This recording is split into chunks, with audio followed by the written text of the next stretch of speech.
We are Baltimore. We are MC.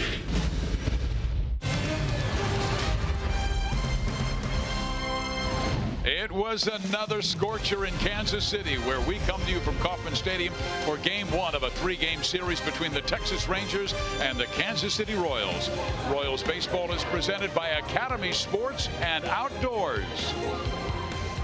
Hi, everybody. Steve Physioc, Rex Adler with you after a little detour to Washington, D.C. to meet the president. It's time to get back to baseball, but if the Royals are going to put together a winning homestand, they have to get rid of these first-inning troubles. First inning issues all year long. And I believe we've given up the most home runs in baseball in that first inning. You know, when you do that, it just gets everybody off on a sour note. It tells your offensive players, wow, gosh, here we go again. From the very first inning on, we have to play catch up. Puts a little bit of pressure on them. Hey, but look, the Royals pitching staff has the chance and they have the skills to get through these first innings. They need to clean that up. What do you say we talk about the good news? Yeah. About Washington, D.C. yesterday. The spoils of victory, a 15 championship. Meeting the president yesterday at the White House. That comes next.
Champions.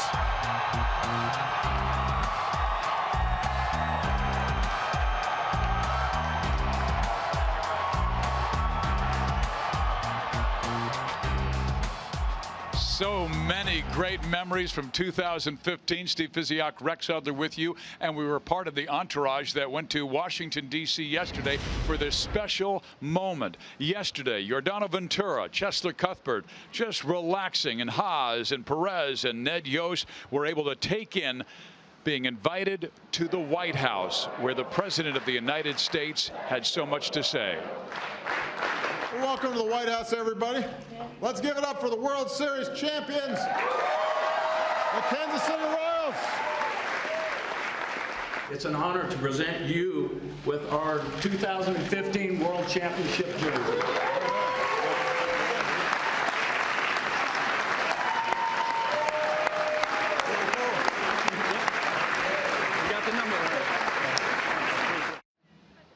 We had so much fun and so proud of those young men who won that world championship. It was great. And the only reason we were there is because they're world champions. What a fine job the organization did, especially the first class of the organization. Everybody was dressed to the nines, coat, tie, suit, beautiful. All those rooms we got to sit in, and we even pretended like we were smart, Biz. How about that shot underneath Abraham Lincoln's picture? What a beautiful thing. It was really one of those moments where you'll remember later in life and go, we were at the White House celebrating that 2015 championship. It was off the charts, but you know what, Biz? That might be the last celebration of last season. The memories will last forever, and they should, because it's really difficult to get one of these, as we all shared that at the meeting. But look, it was a blast. Now it's time to turn the page, start getting back again this year. Let's talk baseball. Let's talk tonight. Let's talk starting pitching. It will be Danny Duffy matching up against Yu Darvish. Great pitching matchup tonight in Game 1 of this series with the Royals and the Rangers.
Joel Goldberg, Royals Hall of Famer Jeff Montgomery.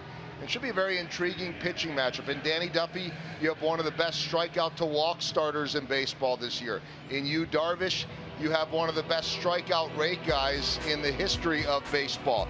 Our Quicken Loan Rocket Arms takes a look first off at Danny Duffy and what he has been able to do as a starter. Yeah, Joe, I think he's emerged as the most consistent starting pitcher in the Royals rotation since moving over from that bullpen.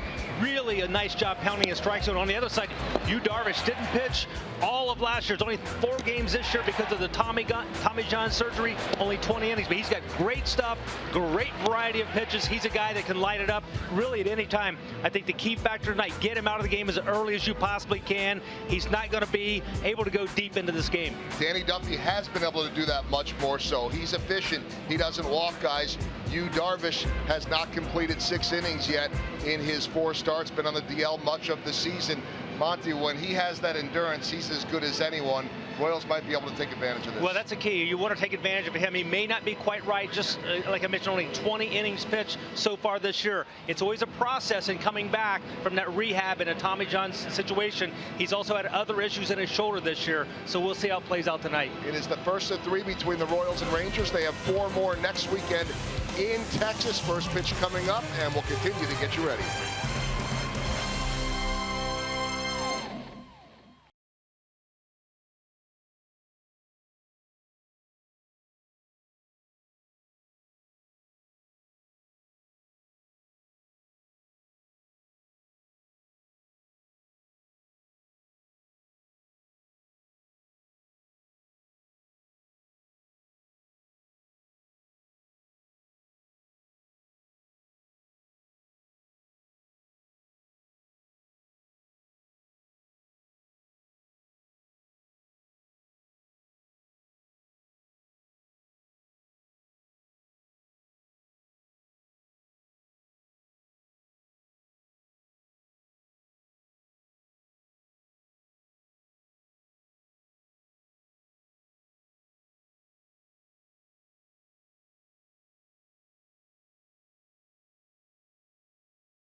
right now to have a cold game.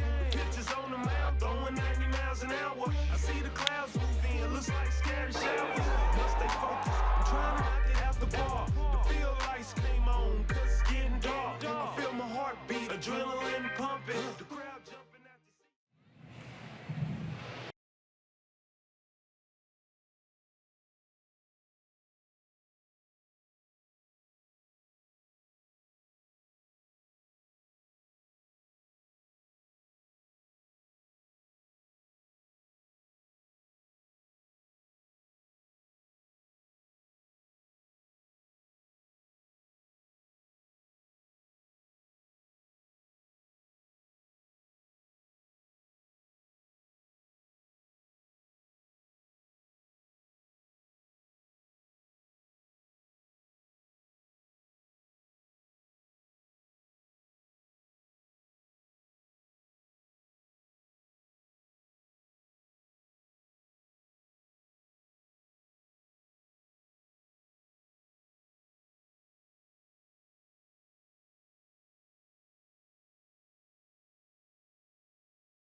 To cover the Midwest. It's 93 degrees tonight, but it feels like 109. Steve Biziak, Rex Hudler, Joel Goldberg, Jeff Montgomery with you at Kauffman Stadium.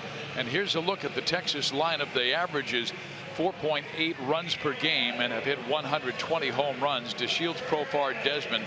But my goodness, Hud, they've got a lot of injuries to Chu, to Fielder. There's so many talented players. Josh Hamilton not in that starting lineup. Yeah, they've had a difficult time staying healthy, but you know what, though? They are in first place, and they are way above 500. So they've got a team that really is a strong team. They believe in one another. But we'll wait and see how Duffy can do against their bats. You see Danny Duffy's improvement, particularly with the command department. Only 18 walks this year and 101 strikeouts. His record 5-1, a 3.27 ERA. He has been the Royals' most consistent starting pitcher. He has. He's turned into their ace, and that's in 88 innings. And he's done a marvelous job filling up that strike zone. He will face DELINO DeShields, who's been through a really difficult time. Just 8 hits in his last 59 at bats, sent down to the minor leagues and recalled on Wednesday. But he's a speed guy who we remember hurting the Royals last year in a series down in Texas. Yeah, no, he's a catalyst. He likes to stay in the big part of the ballpark. He's a spray type hitter.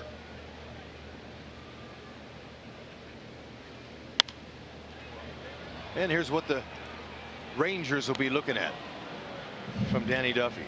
A hard fastball.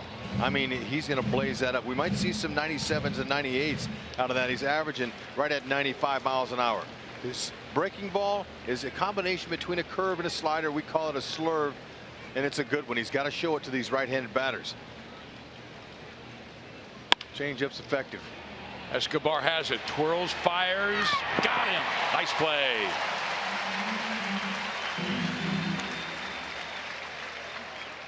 Don't have much time there with DeShields hauling down that line. Couldn't get a grip initially. Thought that might cost him, but he's able to regroup and rely on that 95-mile-an-hour throw across the diamond. I'm sure that's what it is. Hosmer tells me that. Now Jurickson Profar And this is a guy who spent time in the minor leagues this year. It's always been a top prospect, but so many injuries. And he goes after the first pitch, pops it up, shallow right, near the line. Paulo Orlando, 2 out.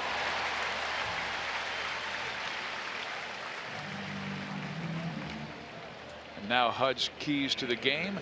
That's Arcia in the driver's seat. That's right. Get to their pin and we'll win. Their pin has given up the most home runs in the American League, and Duffy be Tuffy. These guys hit some homers on the road, especially 74, at second in Major League Baseball behind the Blue Jays. Well, now Duffy will face one of the hottest hitters in the Texas lineup. That is Ian Desmond. Signed late, very talented player out of Washington. 7 hits on the road trip and 3 of them home runs. Yep, he's a veteran that can hit. And also, against left-handed pitchers this year, he's #1 in the American League in batting at .402. So this would be a good matchup between the best left-handed hitter against one of the best lefties. Orlando going back and makes the catch just in front of the screen, and it was in or open. No runs in the first. That's a good sign. Oh man, I heard one of the Rangers players yell, "Get up!" and I'm thinking, oh no. He kept him in.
To throw out DELINO. DESHIELDS now will lead things off for Kansas City. He's hitting .256, followed by Cheslor Cuthbert, and Cheslor's been on fire with a 10-game hit streak. Sure has, and it's nice to see him react and respond well in that #2 hole that Ned's been putting him in there for the last several games. He's been able to continue to get his hits. Well, you see, DARVISH, this is only his 5th start because of injuries. His last start was on Saturday, and his first start after returning from his 2nd time on the disabled list with right shoulder discomfort. The last few years have really been plagued with injuries. Tommy John surgery followed by the right shoulder problems. Texas needs him healthy if they're going to hold off Houston in the West. He's going to be very tough on the Royals. This guy has 15 different speeds and pitches that he'll use. I mean, he's a change of speed artist with all of his pitches. He's smart. He fills up the lower part of the strike zone. Rarely uses a four-seamer up in the zone to strike guys out. He's down. And there is that great slider at 81 miles an hour that Escobar was reaching for. Royals will have their hands full early. When he's had trouble, Hut, it's usually been in the first. Yep, slider, cut, fastball, curve, split finger. Well, there's a base hit with 2 strikes on him. That's right. Look him up, see him up, just like Escobar did there. Maybe he'll make some mistakes, but you can't miss him. Same thing as always. His first innings have been trouble for him throughout his career. I mean, here's a guy with a career ERA 3.26, but in the first inning 4.5 with 11 home runs allowed. Yep, Royals would like to jump on him early, that's for sure. Be a nice change of pace to get their starter Duffy a lead.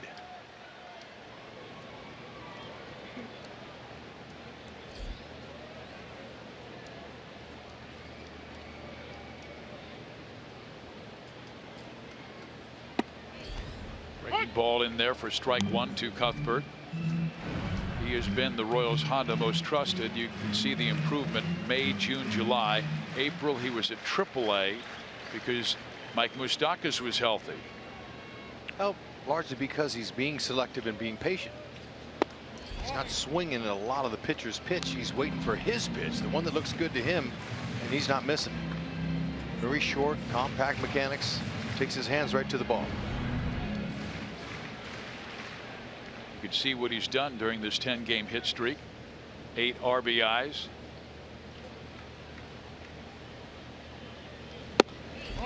Just barely misses off the corner. Now Darvish does have 10 walks so far in 20 innings, so he's had some command issues early.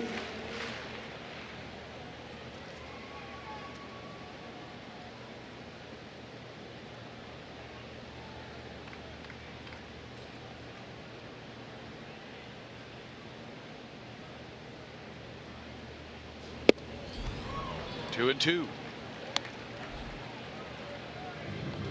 That last start he had against the Cubs on Saturday, even though he lost it 3-1, Hud, he struck out 9 batters in only 4 1/3 innings. Yeah, he knows how to finish hitters off when he gets them down in the count. He's got those sliders that he uses away from righties. 3-2 count.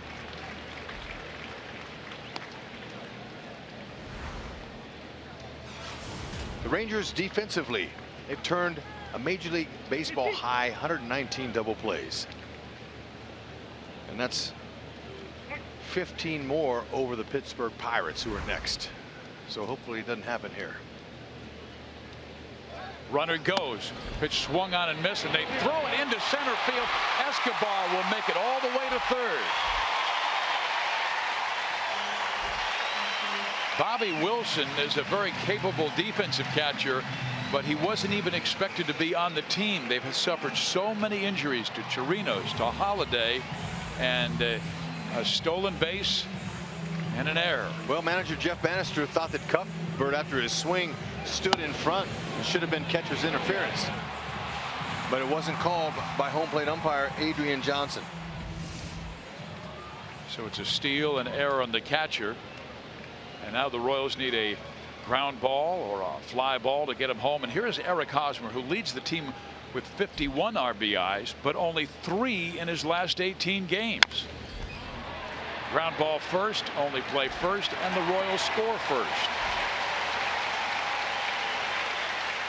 It's a way to capitalize, and Hosmer, he knew all he had to do was make some kind of contact out there to be able to knock in Escobar for his 52nd RBI for Oz. It's a way to be aggressive. Didn't want to wait around, let DARVISH mess with him and get deep in the count. So go ahead and get that run home. That's a big run there for Duffy.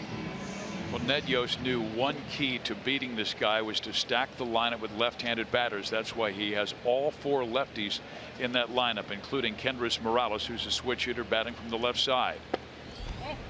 But if you check out Darvish's numbers in his career, righty's only batting 195. So get those lefties in there.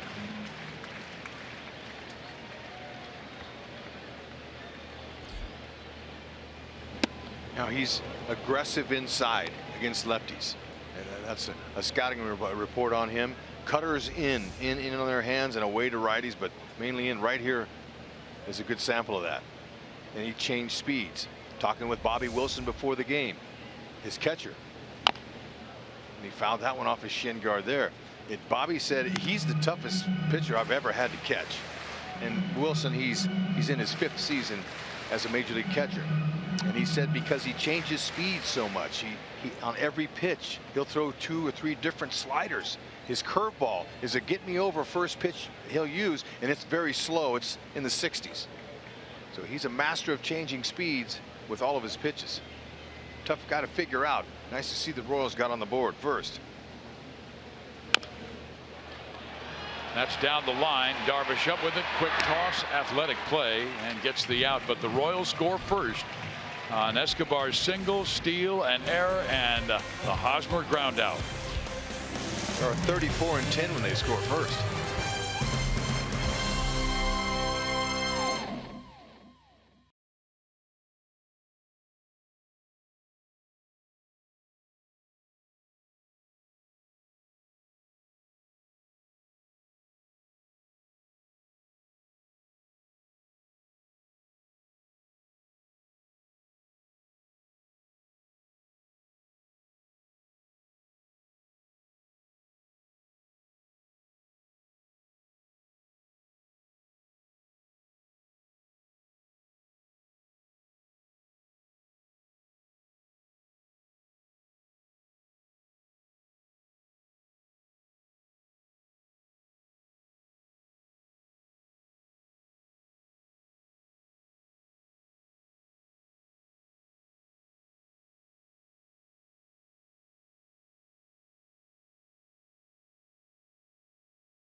But Jeff Bannister and home plate umpire Adrian Johnson having a talk about what they thought, what Bannister thought was catcher's interference by Cuthbert.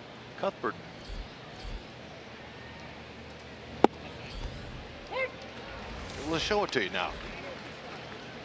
Cuthbert stands there, and now watch you, Darvish. Watch you. See you, Darvish. He's pointing in saying, hey, look, it obstructed his throw. And there was no argument at the time. That's one of the reasons why the Royals got on the board. They'll take it. Absolutely. They have had a rough time on this homestand. 2 wins, 4 losses. First place Cleveland took 2 of 3 earlier this week. And here is Beltre, a guy who's always tormented KC. How about that? He does that little tap dance at home plate on the close ones. Always pulls his cap down almost to where he can barely see out from under it.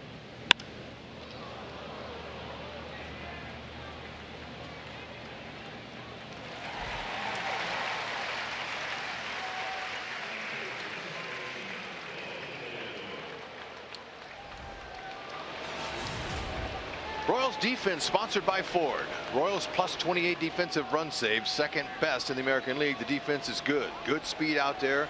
Excellent throwers. Dyson has 7 outfield assists. Paulo a couple, but man, I'll tell you, anything that has any air under it, fly ball wise, they catch it.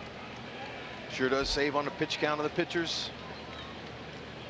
And keeping those runs off the board. And the Royals 1-2 on this homestand, 2-4 since the break. Ball popped up left side, but will get out of play. And strike 1 to ROUGNED ODOR. Okay, so Duffy only expended 7 pitches in that top half of the first inning. And obviously the Rangers' plan is to get that fastball early, and if they don't get it, they're playing right into Duffy's hand. Duffy can go deep in games if he limits that pitch count. Check swing, did he go? They appeal, he did not, so it's a 1-1 count. That's been one of the keys to Danny's success. You might remember last year he averaged over 17 pitches per inning. This year under 15, and believe me, that makes a big difference over 6-7 innings.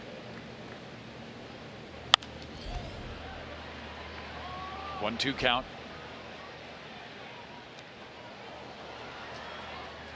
Danny with 101 strikeouts in 88 innings coming in, and looking for his first strikeout.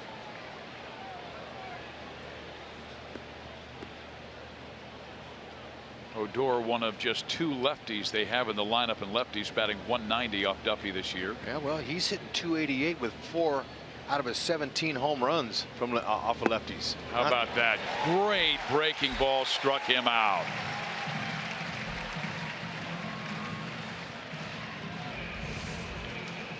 Odor, he came in swinging and hacking, and Duffy says, all right, I'll get you off the fastball, and that'll be it right there, the pitch.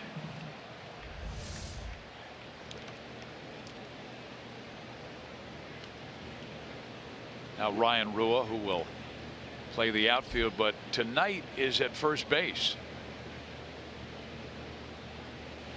This fielder out for the season. He is their usual first baseman along with Mitch Moreland. Moreland not getting the start tonight because the lefty on the mound.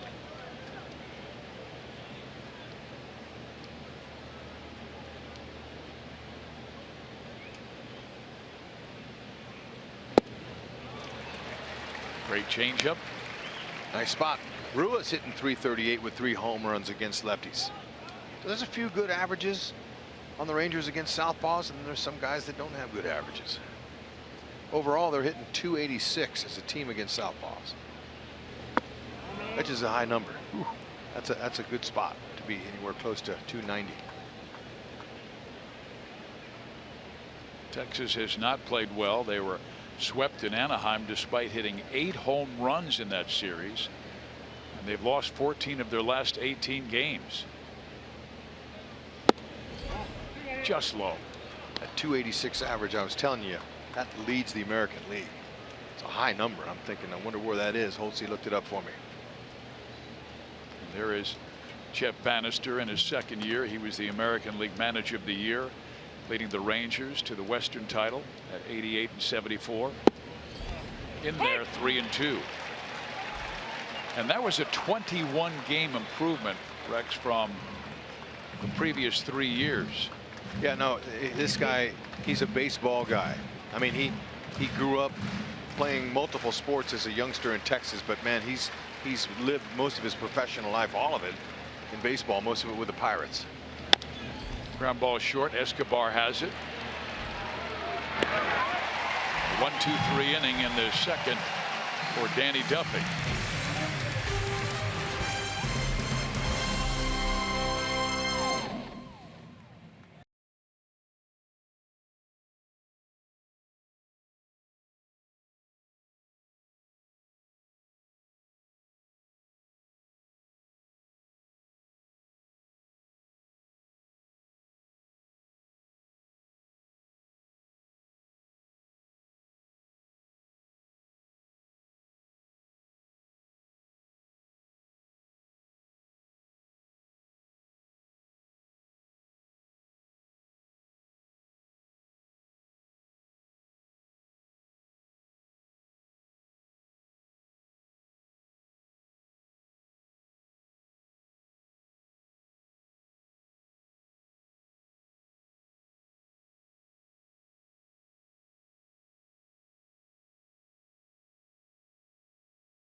But for how long? They have suffered so many injuries this year. Our University of Kansas Hospital injury report. On Wednesday, outfielder Shin Soo Choo was placed on the 15-day disabled list because of lower back problems, and Prince Fielder could be gone for the year. On Wednesday, placed in the DL because of herniated discs in his neck. They currently have 9 players. I told you. Lewis, Holland, Sheppers, Hamilton, Stubbs.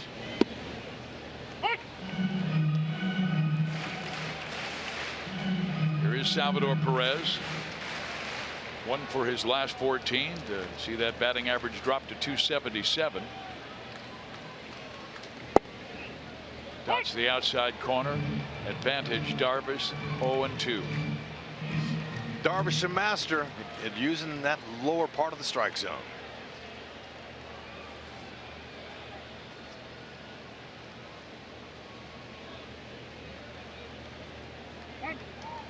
.6'5", 220. Boy, he came up in the Japanese leagues and was absolutely brilliant. Came at the age of 19. And there's that slider. Opponents are only batting .077 off that slider this year.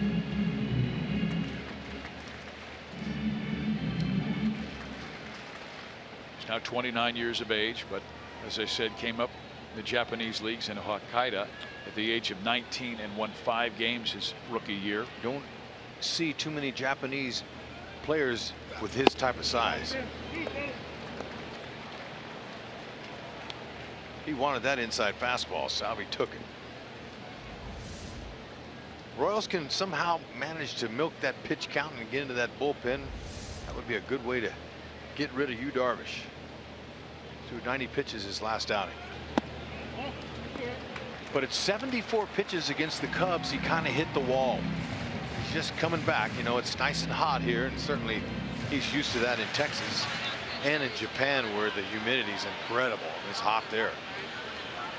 Well, he's gone from 0-2 to 3-2 on Sal. Salvi doesn't want to walk. So he'll take a swing and miss, and that is strikeout number 2 for Darvish. Speaking of strikeouts, our sprint trivia question is about K's. What 2 pitchers in Major League history recorded more strikeouts in their first 3 seasons than Yu Darvish, who had 683? But even though it was his first 3 years, he spent a lot of times as Japan's best pitcher. Yeah, he did. He's good. Nolan Ryan's got to be in there somewhere. But remember, Nolan struggled early in his career with the New York Mets. He was a reliever in that '69 season. Miracle Mets. And later traded to the Angels, and that's where he struck gold.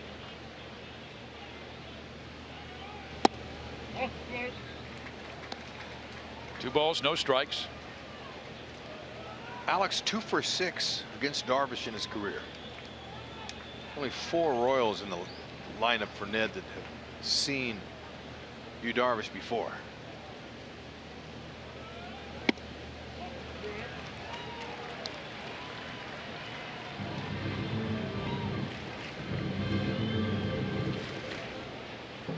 Darvish has fallen behind the left-hander Alex Gordon, who was given the day off on Wednesday and then came on to pinch hit, and he takes low here, ball 4. So a 1-out walk. One of 4 left-handers the Royals will boast tonight.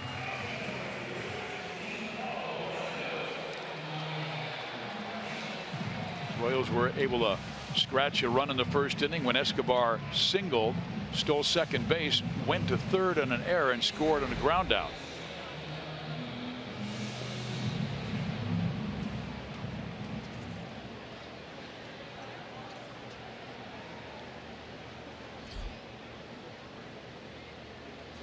Now Paulo Orlando, who takes inside for ball 1.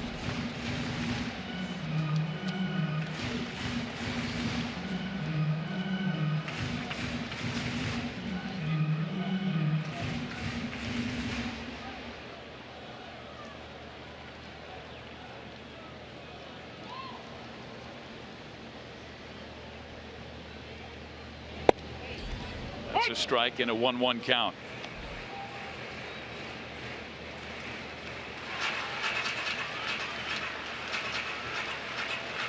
Paulo still has a healthy average at .311. Trying to get that same stroke he had earlier this year.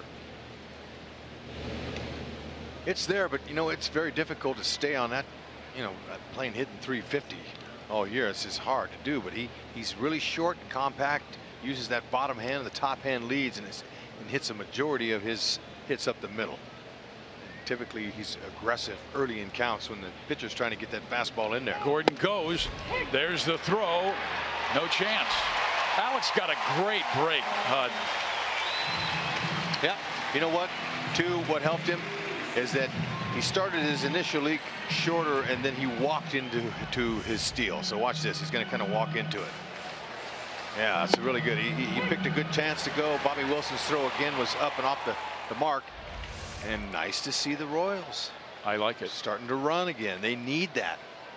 I'm sure Ned Yost had a little meeting with the guys, and Rusty Kuntz, who's in charge of the running, saying, hey, look, that's a part of our game that's missing. There's a line drive, base hit left field. Gordon will have to stop at third because he had to make sure that Andrus would not make the catch. Yeah, you know, you just can't take off and take a chance at that point because you're going to get doubled up, take you out of a possible big inning. So Alex did the right thing. You got a freeze on the liner there. That ball just was a foot over his glove. Well, now the opportunity's there. Now we'll see if Paulo's on the move. We talked about the double plays that the Rangers have turned, and DARVISH with using that lower part of the strike zone. You know, he induces a lot of ground ball double plays. To see if they send him. And Hud, just in, you know, here's Whit Merrifield, who's been struggling. 4 for his last 39. Good bunter. He's admitted that as much. And everything that DARVISH throws dips down. Just your thoughts on that.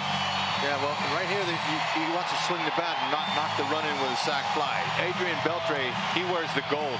He's one of the finest fielding third basemen. So I think, you know, it would be an opportunity they could try. Merrifield's decent bunter, but I think Ned Yost would prefer he swings away. However, these guys are on their own. DARVISH, just an average to below average hop spin move over to first base. 1.3 to 1.4 in his delivery home. Anything over 1.3, you have a chance to steal with a good jump. Merrifield up the middle. That's a base hit. Gordon scores. And right you are. Swing away, comes through. That's an RBI single, and the Royals take a 2-0 lead. Liking what we're seeing here of the Royals offense now. This is what's been missing. They've been sitting back waiting for a home run, and they're not a home run hitting team. So it's just nice to see them put the ball in play. Merrifield, again, like Paulo Orlando, uses that bottom hand, and his swing is geared for middle of the field. Paulo Orlando, he could have attempted to go to third on that, but it was smart that he stayed there. Ian Desmond, strong arm in center. He has 6 outfield assists. Didn't want to get thrown out at third.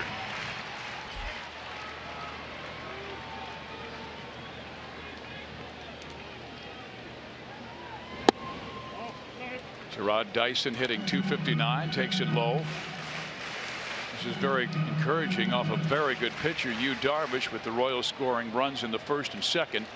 And DARVISH's pitch total at 30. Remember, this is only his second start since coming off the disabled list.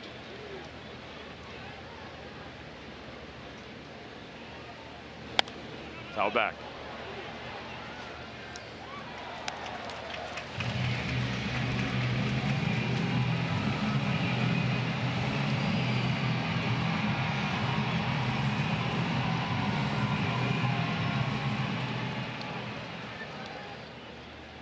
Gerard hitting .270 with runners in scoring position. Been very productive. 1 ball, 2 strikes.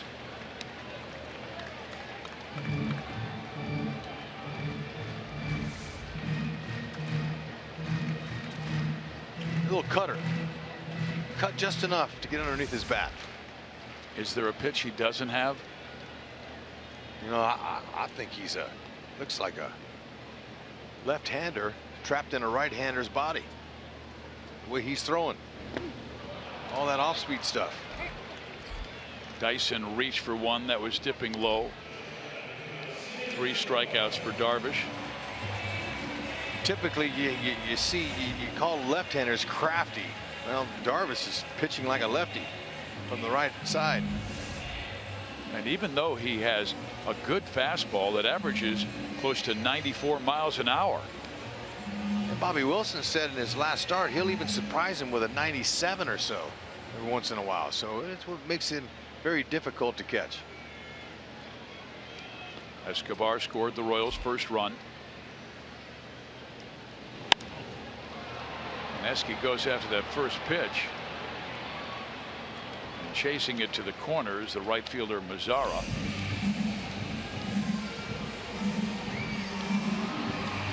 For Escobar, it was an 0-2 count.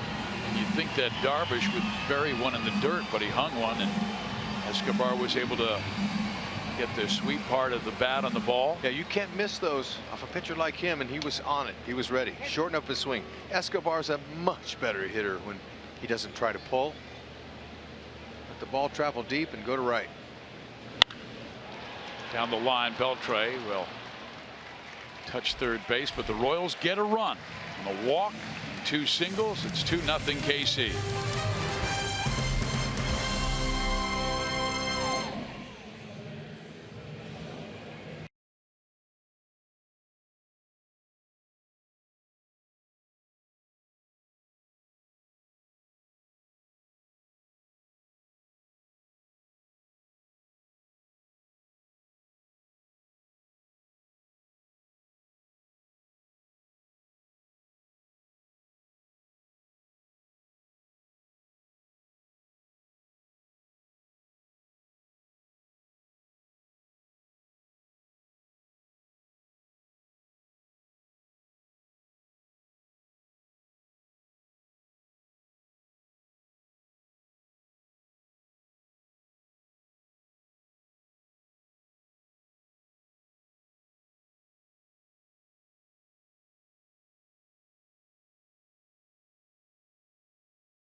Nice early lead for the Royals, 2-0 over the Rangers. It is Mizzou night, and their new head football coach, Barry Odom, showing some baseball skills with the first pitch. We see a lot of those that aren't always all that good, but nicely done, Coach. Welcome to Kauffman Stadium. How are you settling into the new job? It's great. It's awesome to be in Kansas City tonight. Such a tremendous city, and this crowd. I mean, 100 degrees outside, and you've got, you know, however many it's sold out. And I'm anxious to get 2016 started for us. Our kids have worked extremely hard, and they're excited to get ready to go play. We've got an opportunity to do some special things, and really excited to lead our program. You're gonna need to get some babysitting next door for that kid doing the bunny ears behind. Maybe you can recruit him for the future. Okay, so let's talk about this in the transition. How has that been going? And obviously, you've got plenty of history with Coach Pinkel. Got a great foundation in place with what coaches did for 15 years, and you know, he's such a great leader, and for college football, he's unbelievable for a long time. You've got a staff that is excited to be at Mizzou, excited to lead our kids. You know, we start here in a few days with our fall camp, and before we know it, we'll be playing game number 1. I mean, it's like 100 degrees out here. We'll be all weekend. This is truly two-a-day weather, is it not? It's exactly what we need. And I know it's going to be hot. We'll get some hot games, so it's always good. and to be in the elements. And you know, I'm sure week 1 in Morgantown it'll be pretty warm. The KC hat looks good on you. I know you're an Oklahoma native, but really have spent most of your football years in Columbia in one form or another. So you know the area well, obviously. What is it about Kansas City that's attractive for recruiting? Well, we've had so many great players from the Kansas City area, and that's going to continue over the next couple of years. They're tremendous high school coaches, schools that really they get behind their school, their sport programs, and you know, it's the coaches do such a great job on teaching young men, and then the relationships that we've got here in the city. Everything that you want out of your college career you can get at Mizzou. We're going to win championships. You got a chance to get your degree and have a plan on what you're going to do for the next 50 years of your life. You know, it's been great for us to keep the kids in the state of Missouri. We got to keep them at Mizzou. And how much does it help to, having played at Mizzou, having coached at Mizzou, and really been in a number of different roles, and also been part of the high school programs there many years ago too, of just knowing the landscape? Well, with great, strong conviction, I feel so fortunate to have the opportunity to lead that program, because I do know it's home to me. It's where I grew up. It's where I learned, you know, the opportunity to coach. And as a student athlete there, the University of Missouri changed my life course history. So I've got an opportunity to represent the place that I care so much about, represent our great state, and to lead our football program into the future. It's good to have you here. We're all impressed with the first pitch out there, but you sure you didn't play baseball beyond elementary school? I think I stopped between 6th and 7th grade year, so that's I was hoping to get it across the plate. You did just fine. Good luck with the season and the career as the head coach at Mizzou. Thanks so much. That is Coach Barry Odom. You guys, we say it, I think, every year. Hard to believe, but before we know it, football season will be here. And ooh, Danny Duffy almost with that patented pickoff move there. Sure did, Joel. And boy, he is really concerned about Elvis Andrus, who has 13 stolen bases this year. Just barely missed getting him at first base, and Ned Yost wanted to take a look, and now they'll say nope, play on. Nope. If he gets that throw down around the bag, they might have been a different story. But nice to see Duffy hold that move and not do it the first time. So he just threw over a couple nice, easy, get me over throws, and then he surprised him with the step off. That's when it works the best. Now NOMAR MAZARA, who's the talented rookie out of the Dominican Republic, just 21 years of age, had a sensational start. But the last month and a half, he has really struggled. Bound to happen. Yep. Ask Whitley Merrifield what it's like. I mean, you know, he got off to a tremendous start for a good month, and then next thing you know, it catches up to you. Game has a way of humbling you in a heartbeat, especially with all the way this game is scouted, talked about. I mean, that's why they call it the show. Look at that. First 54 games, everybody was saying MAZARA, rookie of the year. Last 33, not so fast. He's still got a long way to go. The young rookie Fulmer of the Detroit Tigers, if he continues to finish strong, right. he has a good shot of being rookie of the year.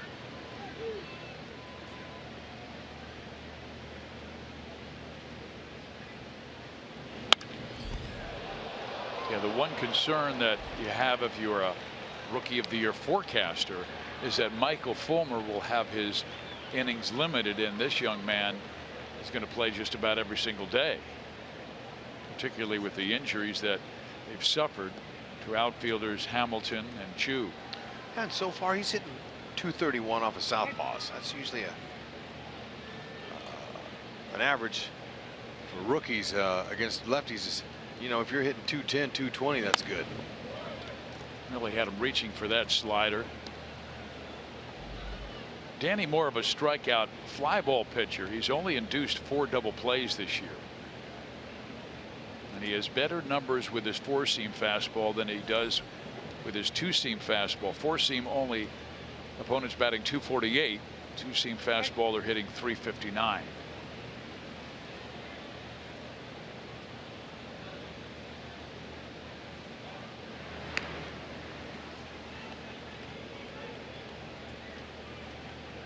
Duffy's last start, he beat Detroit 8-4. Did give up 4 runs and 6 in the third, but only 1 walk and 7 strikeouts.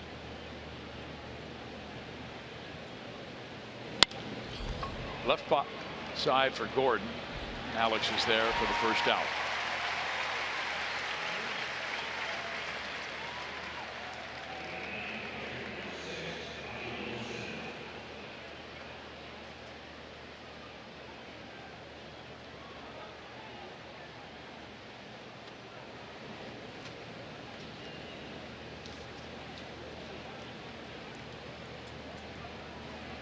Here is Bobby Wilson.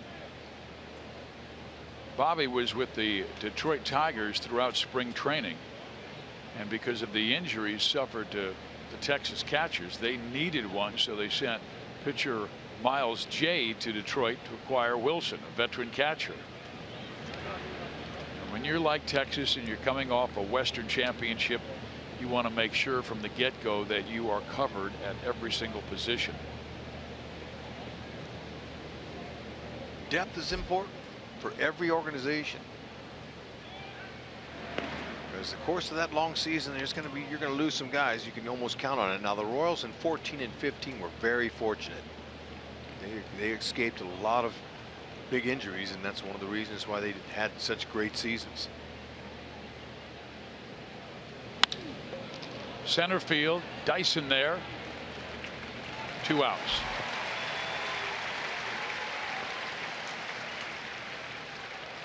And if you're a fan of the Royals and Thunder, come out of the Cave for a night of big league action tomorrow. The Royals are hosting an Oklahoma City Thunder night. You can purchase a theme ticket package that includes an exclusive Royals themed Thunder baseball cap that can be redeemed at Gate A. Plus, we're going to welcome Oklahoma City Thunder player and former KU basketball star Nick Collison. We'll get to see if he is as good as Barry Odom was throwing out the ceremonial first pitch. Visit Royals.com/theme tickets to purchase a game ticket. Expect a good crowd for that one as well. And Ventura's throwing tomorrow night against Cole Hamels. Boy, that's back-to-back great pitching matchups tonight. Darvish and Duffy. Tomorrow night, Ventura, Hamels. Sunday afternoon, it's A.J. Griffin and Eddie Volquez.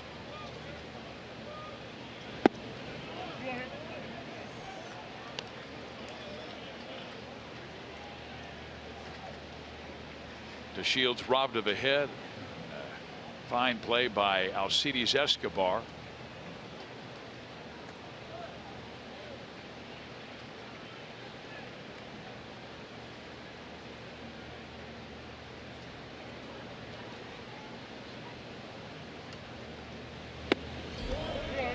Three and 0.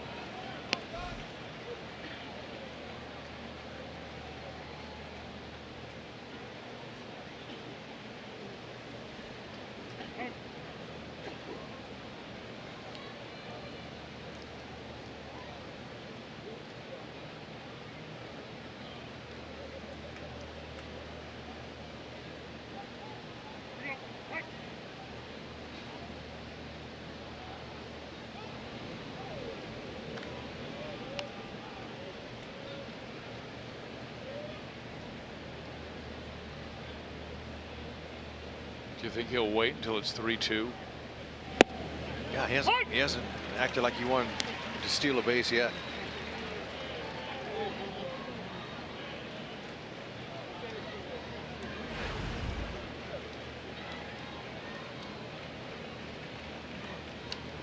And there were years where he would be 25 stolen bases by this point in the season.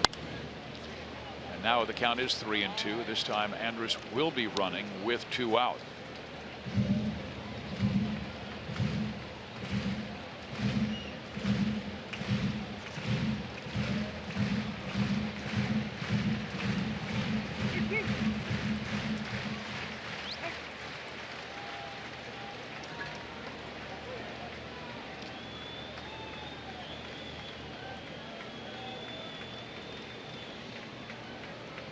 Runner goes. Pitch is swung on and lined up the middle. Elvis rounds second and hustles to third, and Dyson will bring it back to second base. So that's the first hit allowed by Duffy tonight. And that's smart by Dyson. Andrus tried to bait him to throw to third base, and Dyson was smart in not trying to throw, because look, the chances of him getting him weren't good, and if you throw it away, you throw him a run. Dyson has a good arm, but see, once he's already hit that bag before you even caught it, there's no chance. Dyson was winding up like he wanted to.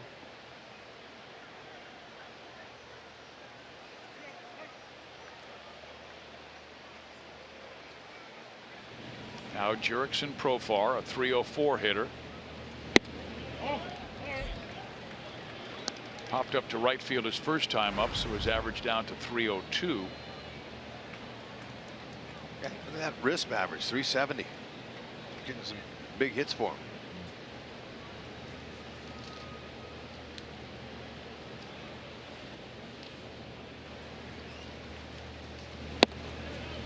In there. Danny had great pitch efficiency first 2 innings, only threw 7 pitches in the first and 14 in the second, but he's thrown 20 to get 2 outs in this third inning. Has a 1-1 count to Profar.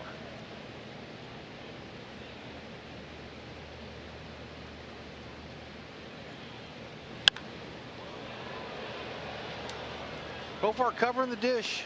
He's a good hitter against left-handers. Look at his batting average.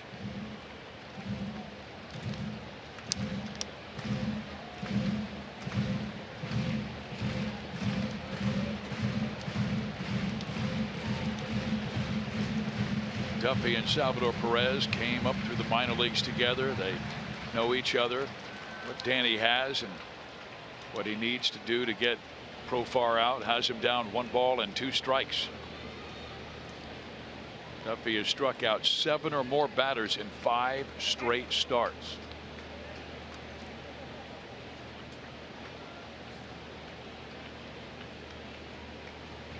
Oh, and he came too far inside and got him on the right elbow. Bases are loaded.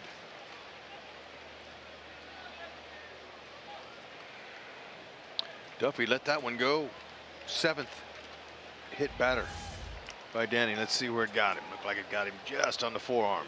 Yeah, I thought it got him on the back elbow, but it was the left.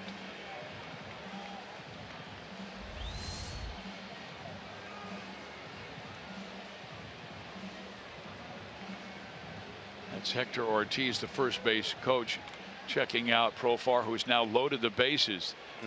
The most taxing inning for Danny Duffy, and now he'll face the red-hot Ian Desmond, who's 2nd in the major leagues, batting against left-handers, hitting .402. Lined a shot to right field. His first time up. Strike 1. He's very quiet as far as his body. He just trusts his hands. Very little head movement. Great numbers with the bases loaded.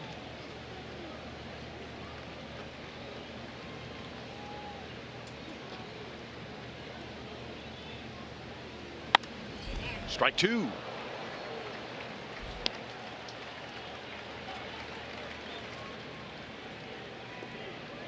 Duffy, change up and that breaking ball are 2 very effective off-speed pitches. Now, this count right here, 0-2, you can't give him anything that's hittable. Maybe a high fastball up above the belt, but he's got to be able to make Desmond swing in his pitch. Get him off the plate. Don't throw him a cookie. This is a big point of the game here. This is a guy you can strike out. He's already struck out 98 times. Doesn't have to strike him out on this pitch right here, but be careful. Up. Yeah. Got him. There you go. Excellent pitch. Good call by Salvador Perez. You know Desmond, he wanted to jump on it. It looks too good. No chance.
O'Neill legacy seat. When Sister Marie began her career 45 years ago, she felt a strong desire to make a difference.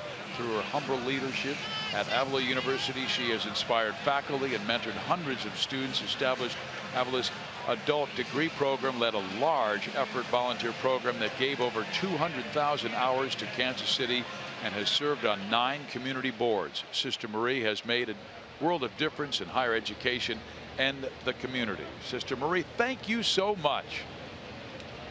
Delighted to have you at the K. Here is Chesler Cuthbert to lead things off. Struck out swinging when the Royals sent Escobar, and Chesler fell over the plate, and there was a debate by Jeff Bannister thinking it was interference. It wasn't called. It was close, but what Bobby Wilson could have done was acted better. He could have acted like Cuthbert got in his way and maybe stumbled and sold it better. Had he sold it better, he would have gotten a call from Johnson, home plate umpire. A.J. Pierzynski would have been dramatic on that. He would have fell down and flopped. Look at this, see right here. Now if you act like, if you hit Cuthbert with your left glove, or you run into him at all, kind of acting clumsy, then umpire's going to give it to you. Cost him a run. Cuthbert very patient. He had a 3-2 count first time up, now a 3-1. Reason I say A.J. Pierzynski is he's a brilliant catcher. I mean, that guy's smart. He's been around. He's a world champion. That guy, he figures anything out. Cuthbert, center field, deep, back goes Desmond. It is gone.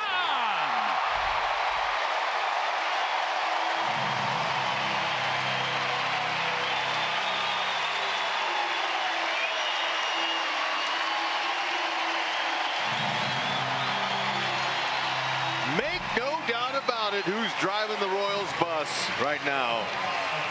It is Chesler Cuthbert. First year in the big leagues. 9th home run. Went with the DARVISH pitch. Darvish has only given up 1 home run this year. Now make it 2, and he continues with that 11-game hitting streak. What a nice stroke staying inside of that ball. That's right. Love that smile. 16 for his last 38. And the Royals lead it 3-0. When that ball left his bat, I knew it had a good shot, because the way the ball carries here, slight wind blowing to left center field. That was a no doubt. You know, the one thing Lorenzo Cain tells me is that big scoreboard in center field sometimes knocks down, but he said it'll fire out both sides of the scoreboard. I mean the wind. Yes. Well, it helped it there.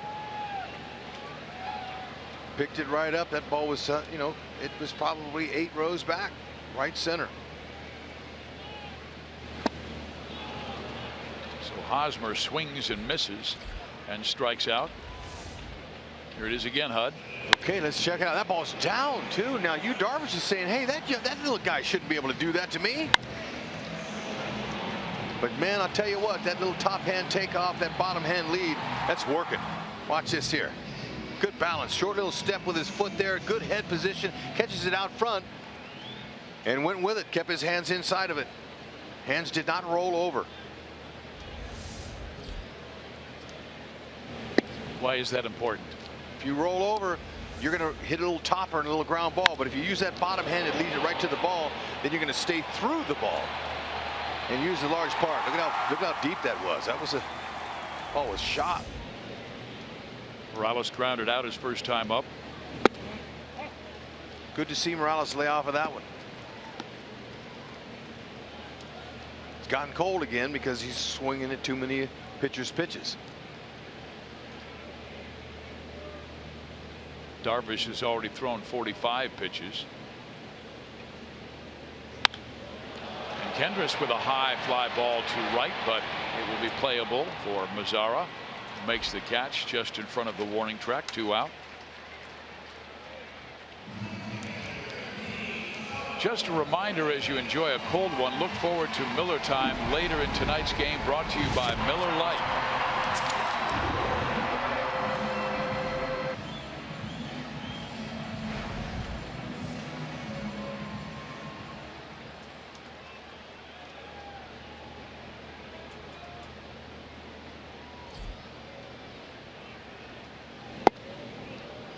Breaking ball for strike one. If Salvi's going to have any success tonight against Darvish, he's got to be able to think middle away, because Darvish's slider is so good.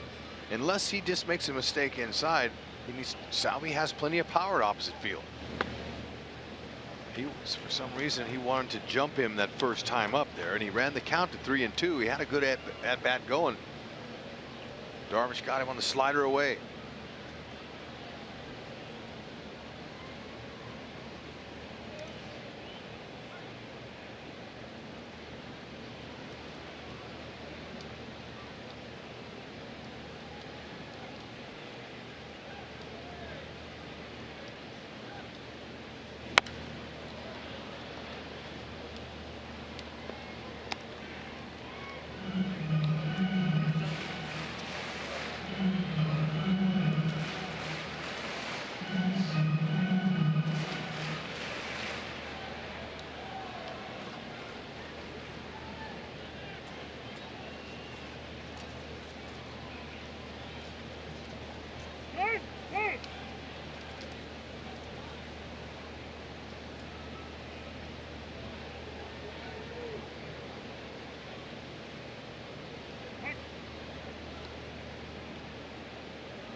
Tough to lay off.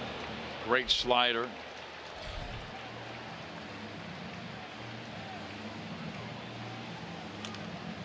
All right, Chesler Cuthbert now has an 11-game hitting streak, the longest active streak in the AL, and what? He's firecracker hot. Yeah, that's right, you.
Chesler Cuthbert adding to the Royals lead, and the president yesterday talked about 800,000 at the parade. Well, right now a chance to catch up with William Rose, local artist who did this beautiful work of art, and it is being sold, and proceeds are going to Royals charities, 25%. But this captures that day that everybody will remember. Bill, tell us about your inspiration in doing this piece. Well, the Royals came to us and said, you know, we'd like to do a piece with the Royals on the field celebrating the World Series, and they asked us for a better idea than to come up with the, you know, that incredible crowd that was at the parade on, you know, by Union Station, and of course the crowd behind the team was the New York Mets crowd. So we didn't want to put that in the group. We wanted the fans in the painting. So that's what we did in the painting, and it just worked out really well. And the Royals loved it. And took about 6 weeks to put it together, and got it here on opening day, and so it's been a big success. Yeah, so you can go get a copy of this at LeopoldGallery.com, and then you can see it at Leopold Gallery in Brookside. Tell me about. You said 6 weeks to put this thing together. I mean, this is a really not an easy thing to do. Maybe it is for you, but this is a talent that you found later in life. Yeah, I didn't even know I could draw until I was like 45. So yeah, it was just a discovery that I made kind of late in life, and I've only been painting for probably 8 years, so it's been kind of a new thing for me. But it's been incredibly successful and a lot of fun, and just really enjoy it. It's just been a really nice ride. So, got a favorite part of this piece that you really are proud of?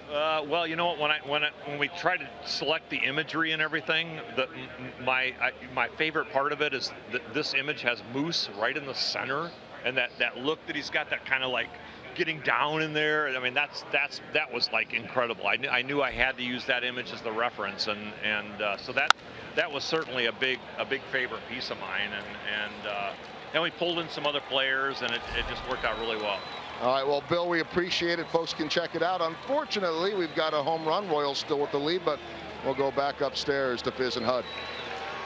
And that is the first home run since Jim Thome took Danny Duffy deep by a left-hander back in 2011 during the regular season. You might remember Michael Conforto, the outfielder for the New York Mets, got Duffy during the World Series, but Danny never gives up a home run to a lefty, but Odor takes him deep. 361 at-bats between homers. What a swing, though. You know, Odor, he looked dangerous that first time up. He swung at Duffy's first 3 pitches like he was on a mission, and then he didn't wait around. Duffy threw him that pitch down and in, and he tagged it. Yeah, he's been one of their hottest Rangers lately, hitting over 330 now in his last couple of weeks. And you know, Joel was talking with William Rose. That's a guy who started painting at the age of 45. I thought he absolutely captured the emotion of so many Royals, and the one that drew me first was the guy he talked about, Mike Moustakas, in the center of that dramatic scene celebrating the championship. Willie Rose, he's got skills, Fizz. Pop up to right, and there it is again. There's Moose right in the middle, number 8, and Haas leaning on Salvador Perez and Escobar. I mean, look at the emotion in each face. You can own part of the championship collection by purchasing the Forever Royal World Series mural painted by KC native William Rose. The work was commissioned by the Royals and depicts both the on-field player celebration after winning the World Series as well as that iconic rally at Union Station. And to have your own limited edition print or canvas, you can order online at leopoldgallery.com or visit them at 63rd and Warnell in Brookside. Plus, if you purchase today, part of the proceeds will go to Royals Charities, a great program. Right back to Duffy. He gives up his solo. The Royals still lead it 3-1.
runs in the first, second, and third. Cuthbert went deep. He now has an 11-game hit streak.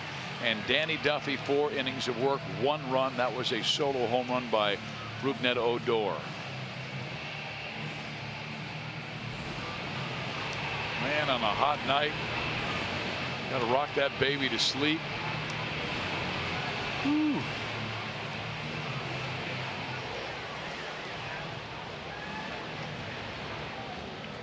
Here we go. Alex Gordon got the Royals offense started in the second inning with a walk, then stole second base. Scored later on WHIT Merrifield single.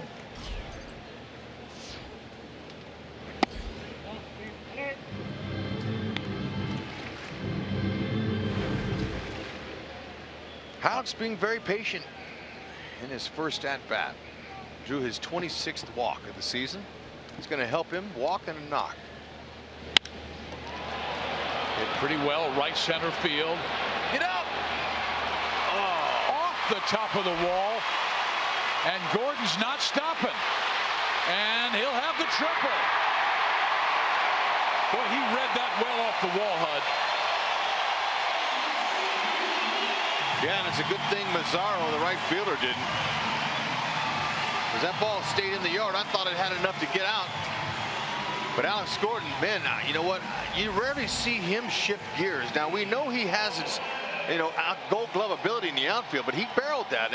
He reached out and got it, drove it off the middle of the wall. MAZARA was standing there. All you do is put his glove up and catch it. But Alex, he kicked it in gear. Watch this right here. Yeah, he just downshifted. Yeah, he smelt it. Way to go, Alex. First triple of the year for him. He earned it. They overthrew that cut-up man, but they were very fortunate to get it to BELTRE, who was close to the bag. So Alex with his first triple this year. All right, right man, right spot. Paulo. Use the middle of the field with the infielders in. Paulo single to left first time up. Got him a hit his last time up, and runners in scoring position. He didn't score, but still it counts as a hit with a runner in scoring position. DARVISH has struck out 5. He's been one of baseball's best strikeout pitchers in his career.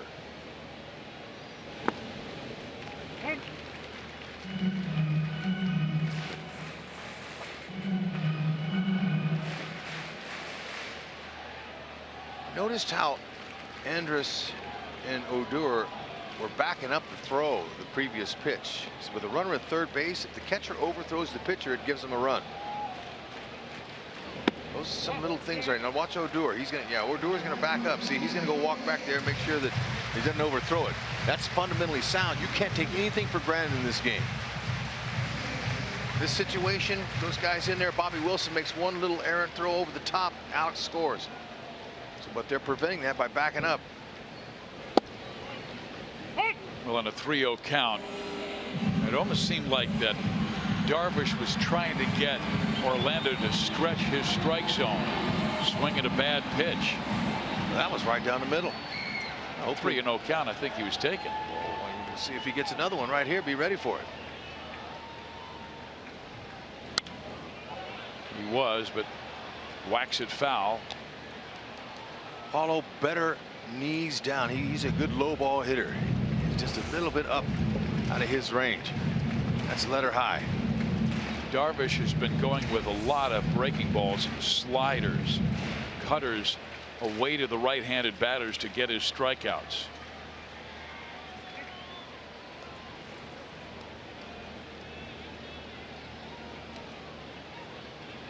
There he goes fastball. That ran in, and Orlando very fortunate to get a piece of it. Yeah, leadoff triple like this, the Royals have got to score and get that run back. Nobody out, they got to find a way.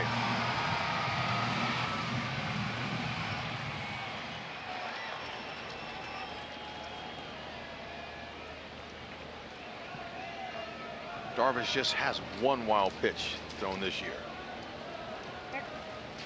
Remember, he has that split finger, but he doesn't use it all that often.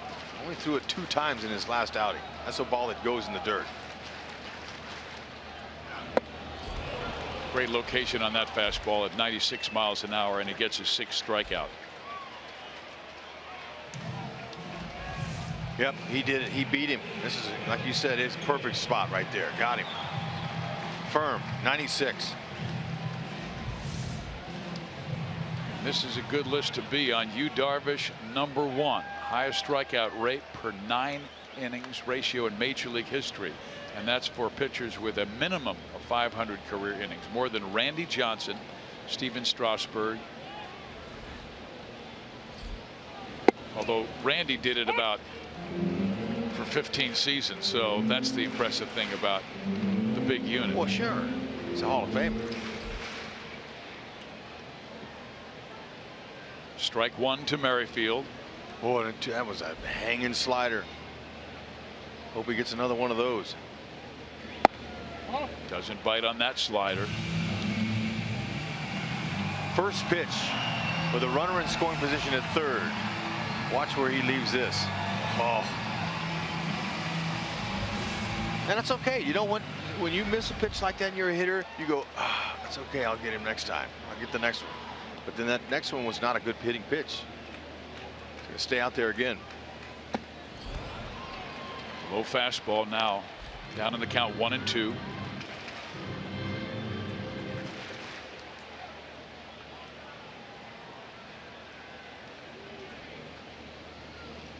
Time to take your shirt off. Heat index still over the 90s. And Merrifield, this is where he wants to shorten up his swing. Shorten it up. Don't need a long swing. Fastball 97. Yep. A little too long. Swing gets a little long on a guy that throws that hard. You're going to miss. You're going to be tardy on it. So Darvish now he's executing his pitches with the runner in third base. He's really putting it where he wants it.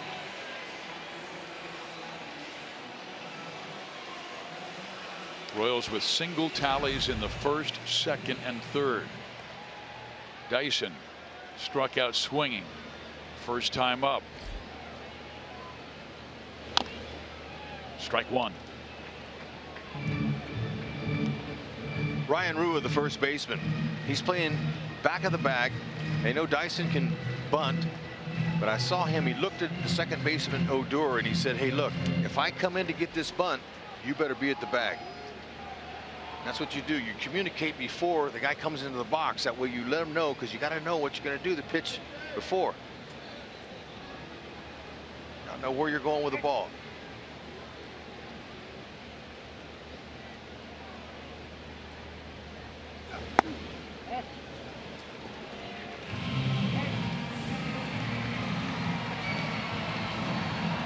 He has been teasing the Royals off the plate. They did expand the strike zone in that Cleveland series and lost the last 2.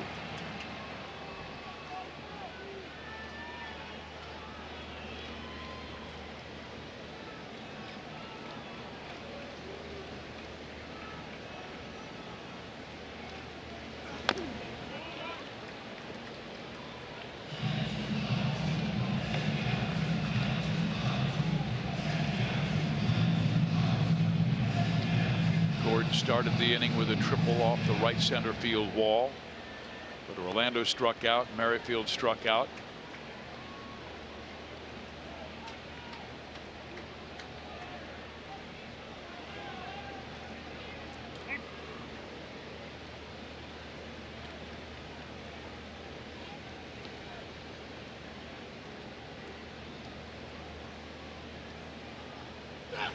Wow, he is some kind of pitcher. He has given up 3, but he's now struck out 37 batters in 24 innings this year. Couldn't get him.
Ram. Find your summer of fun with great deals at the Ram Summer Clearance Event.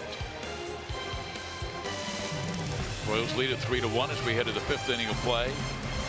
Each team has belted a home run. Cheslor Cuthbert, one for Kansas City, and ROUGNED ODOR, the only run that Texas has been able to create, and that was a one-out home run by ODOR in the 4th. Duffy has allowed just 2 hits.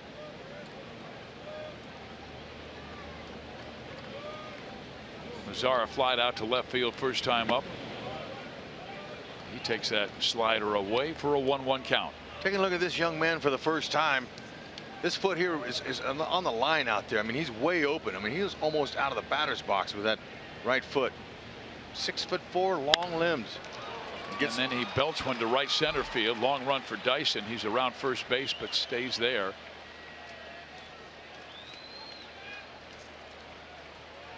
You got a guy like that with long arms, long legs like that. You know, you're a good power hitter. You have leverage.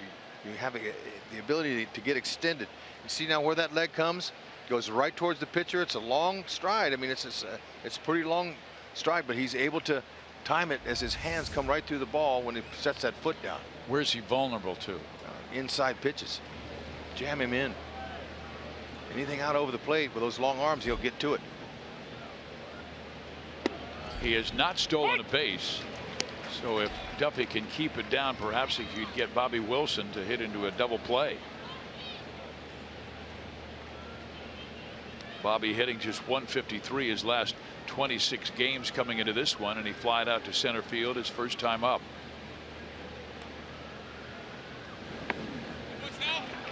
Boy, what a week he had, though, Hud. He hit his first 2 home runs for the Texas Rangers were grand slams in a 1-week period. Can you believe that? Wow, that's amazing.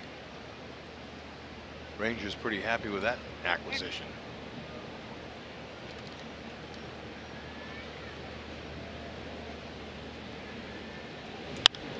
Foul.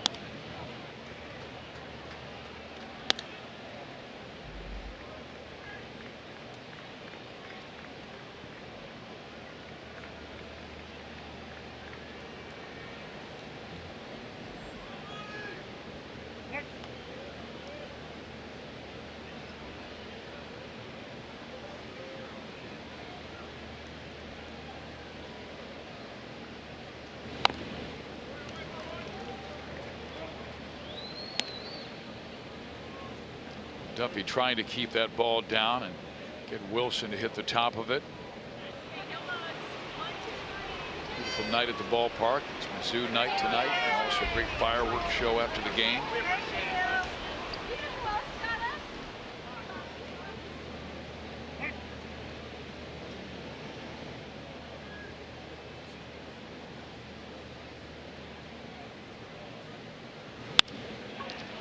That'll work. A 6, a 4, and a 3. And I love the way Escobar played it. Hud, he could have taken it on a line drive, but he said, no, I got a chance for 2 here. Yeah, he saw it. The ball wasn't hit hard. It was off the end of the bat. So that's one of those where, you know, if you want to go get it and catch it, you can. But he said, I'll just wait back. Trust my gold glove hands.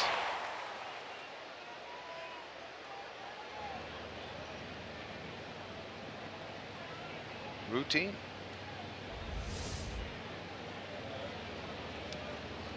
Two out, nobody on. Leadoff batter DeShields.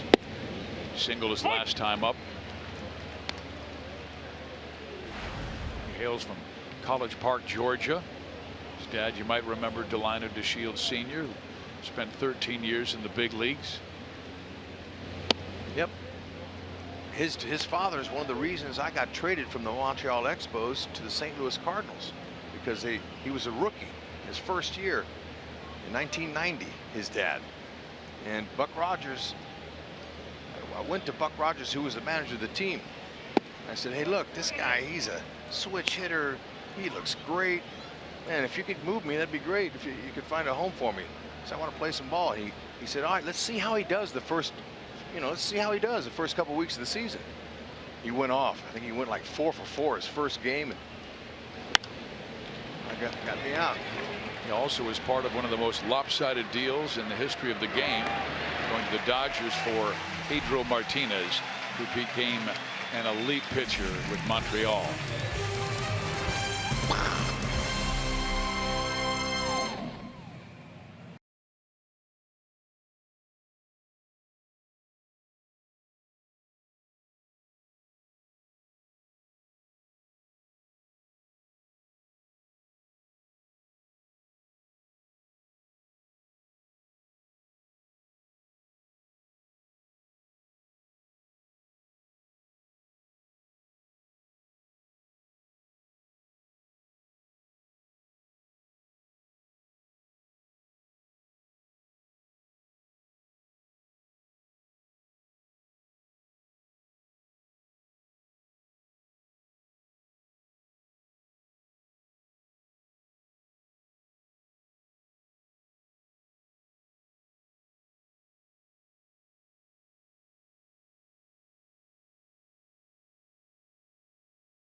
Yoga lesson or baseball card from HUD. What's it going to be? Don't have enough time for to drop a couple stretches poses on her, but look, I'll be happy to get her a card.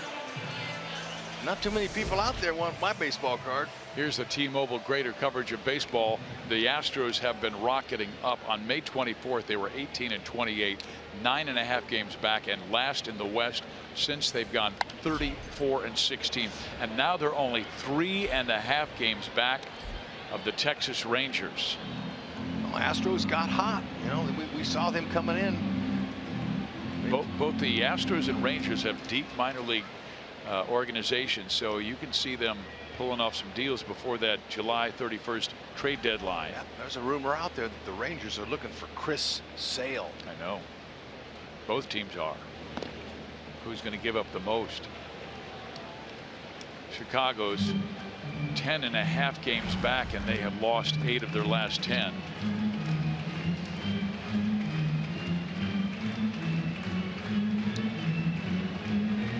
Escobar is singled and grounded out.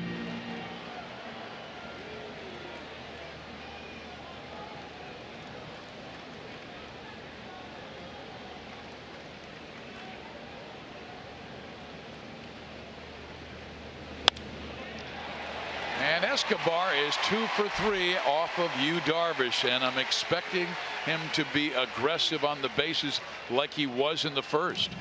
And both hits to right field. You can hit the slider if it's, you know, over the plate.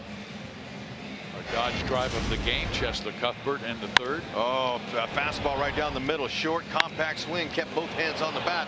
Followed through nicely, and that ball was well out of here. Nice stroke for his 9th.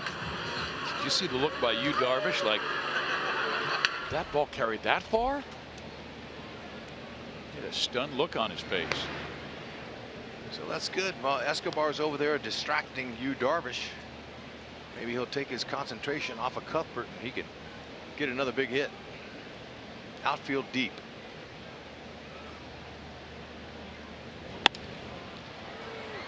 To right field. MAZARA will make the catch, and 1 out.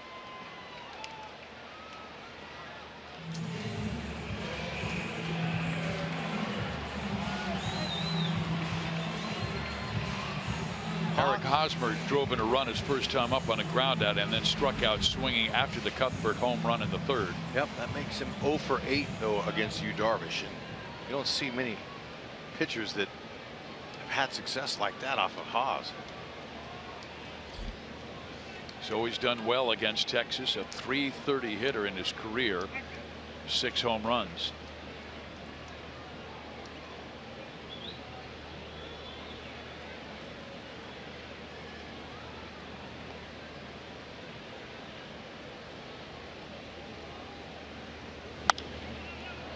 Strike one.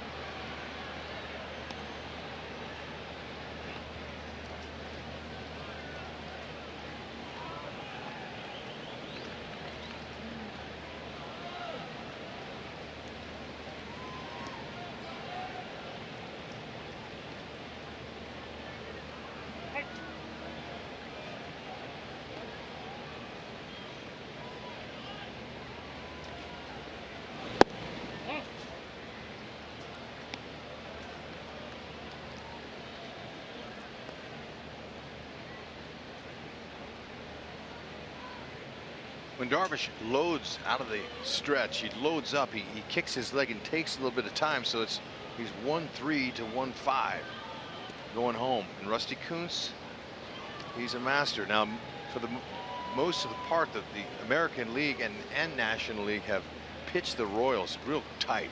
They've held them close. They've been quick home, quick over to first base, so they've really controlled the Royals running game. If there is one pitcher that they can pick out and go, and they'll do it. They've already stolen 2 bases today. Gordon's 5 for 5 now. Escobar got his 13th. Been caught 4 times.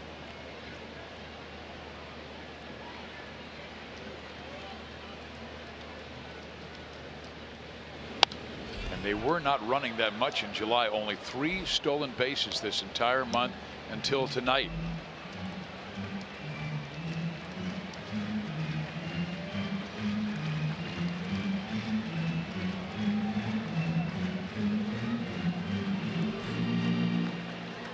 Opponents have been successful in the last 19 attempts off of the Texas Rangers right-hander.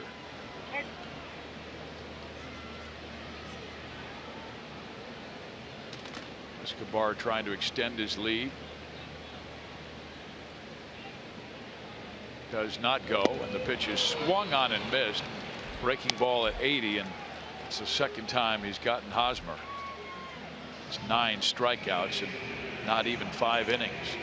Fans, don't miss out on great Royals tickets at a big discount with the second half saber packs. You can choose any remaining 3, 5, or 7 Royals home games, including matchups with the Yankees, Blue Jays, and Indians, while saving up to 30% off the regular dynamic price.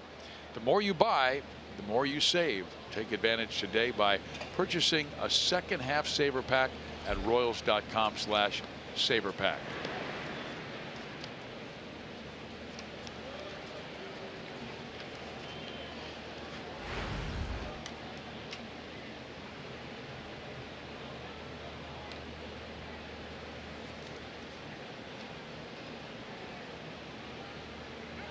Escobar takes off, and Morales saw the huge jump he got, so he just let the pitch go and let Escobar steal second base. Yeah, Escobar, he took off and had 2 steps before Darvish even threw the ball home.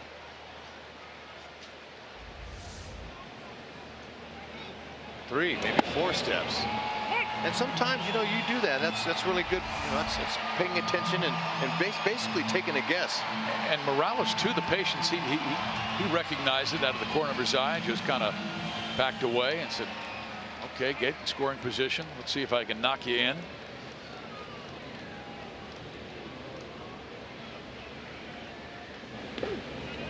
Wilson did a good job smothering it.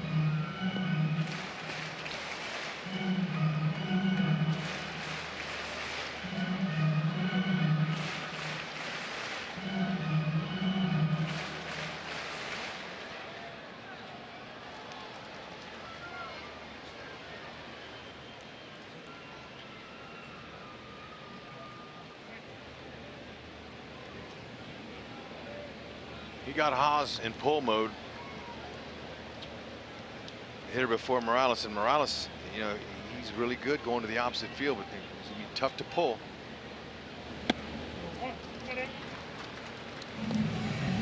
See now, Odor, he's over there, but you know there's plenty of lanes for Morales to hit. All he needs is a lousy single, and as deep as the outfielders are, there's not going to be any chance to throw him out.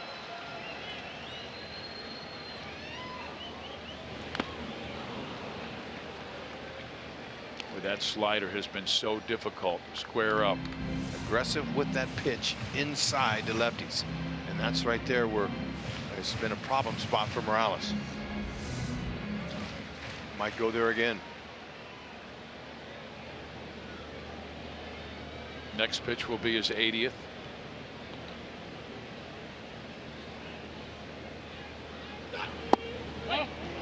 He did go there again. This time Kendris did not bite. Kendris has had very good success against this Rangers team. Matter of fact, the most RBIs he has against any one opponent, Texas, 59 career RBIs. Spent a lot of time in the West with the Angels and the Seattle Mariners. Morales has 27 at-bats against Darvish. Only 3 hits.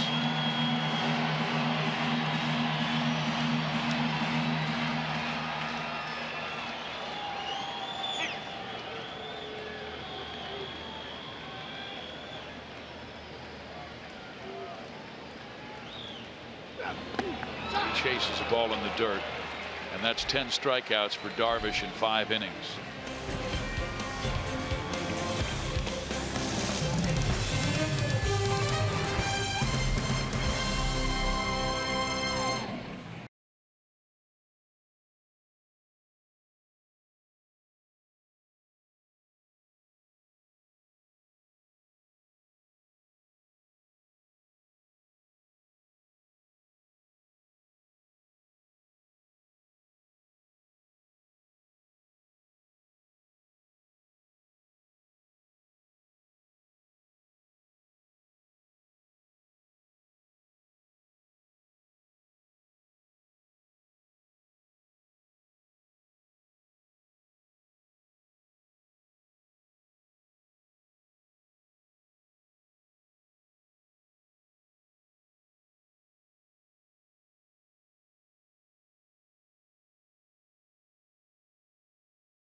Orioles presenting Kansas City native and White House Press Secretary Josh Earnest a special gift yesterday, as we see in our premier Mazda game break. So we made a special one for him. Oh, wow. Look at that. Thank you, Ned. I really appreciate it. Look at this. You know Salvi This and is great. Hey, Salvi, how are you? Very nice to see you. Thank you. And Josh, during the 2014 and 2015 run, would do that daily press briefing with a Royals coffee mug. So Eric Hosmer giving him a bigger mug. He absolutely loves his Royals. Guys, I love that. I got a chance to meet his mom yesterday, Josh, and she said, what a miracle for the Royals to win the World Series while Josh was actually working in the World Series, to be able to welcome his team. And I like what Josh Earnest said, because we know how things have been lately in the news. He said this came along at the right time for everyone. It's a nice break for everyone, a pretty good reminder of what baseball and sports can do. Joel, the White House was thrilled to have royalty in their house. Believe me, everyone, a lot of Obama's staff members were Royals fans. You know, it was. Look at you there, Hud. Hey, you're like right at the feet of Jacqueline Kennedy. I can't believe that you guys let me in that shot. I forced my way in, but man, can't believe they let you in the White House. I can't either, but look, it was a great experience. And I love what President Obama said about Josh. He said, you know, right at the very top of the thrills in his life is obviously getting married to his wife and the birth of his first child, but he goes right behind, and not far behind, is the Royals winning the World Championship. You know what I think, guys, as we saw the picture of that room, and there were probably a couple hundred people in there, and a lot of politicians and people that knew politicians that were Royals fans that got tickets, is the amount of, I would think, arguments and the way so many people in that room disagree on so many things, and yet they were all there together getting that "Let's Go Royals" chant going. And politics didn't mean anything for anyone. You know, it was about Royals baseball and celebrating the World Championship. Oh, it was really fun. And Salvi gave him a World Series signed ball. I mean, that's a nice present. No Gatorade bath, though. You can't do that to the president. He thought about it. And there's Josh Ernest, and you know, he is such a delightful guy. Went to the Barstow School here in Kansas City, and I don't know what it was like for you, Joel, but for me, it was like just one of those reminders, like, we won it. We won the championship. We're in the East Room, where so many things have happened in the past, where the soldiers used to be stationed during the Civil War. Teddy Roosevelt had boxing matches in that room. I think one of the Ford, I think Susan Ford had her prom in that room. Just so many incredible moments, and then for us to have that memory of that 15 championship. Very special day. And now the president gave the Royals a hard time about not having good nicknames, you know, Haas, Moose, and Salvi, but you know, Eric Hosmer did remind me today. He said if they dug just a little bit deeper, they'd know that some of Eric Hosmer's teammates call him Papo, and some of Salvador Perez's teammates call him Nino. So there were, you know, and he could have gone, instead of Gerard Dyson, he could have gone Mr. Zumbaya. So, you know, they got to dig a little deep on these names. Yeah, he did like the that what speed do with Gerard Dyson. He did mispronounce the name Gerard as Jared, and I think all of us that know Gerard Dyson, who is usually not quiet, looked right at him to see if he was going to say anything. No chance. He was just so honored to be there. And I love the quote from our general manager, Dayton Moore. You know, because HUD, you're getting right back on it. Dayton, like the very next day, was preparing for the offseason, what trades needed to be made, what improvements. But he said yesterday probably he did more reflecting about the organization's journey than I did at any other time. And he said it's special. Hearing President Obama say your name was overwhelming, and it gave me a great sense of pride, a feeling of accomplishment, and a lot of joy. And I loved hearing that from Dayton Moore, who's so focused on keeping this team, this organization at the top. Yeah, and you know, it was such an unusual day with all the baseball team and their wives and all the front office personnel there. There was no talk of baseball. Baseball was not even thought of yesterday. That was a fresh off day for everybody. And they all looked great. Everybody had a tie on. Everybody was dressed up. I mean, you could tell it was a special moment. And the way the organization chartered a nice big jet for everybody, and it was comfortable. They took care of everybody first class. It was well done, well prepared. Now Duffy against Beltre, who has really hurt the Royals in the past. Kubota power chat stats show you the Royals have been able to keep him quiet tonight, but only Ichiro has batted better against the Royals in his career.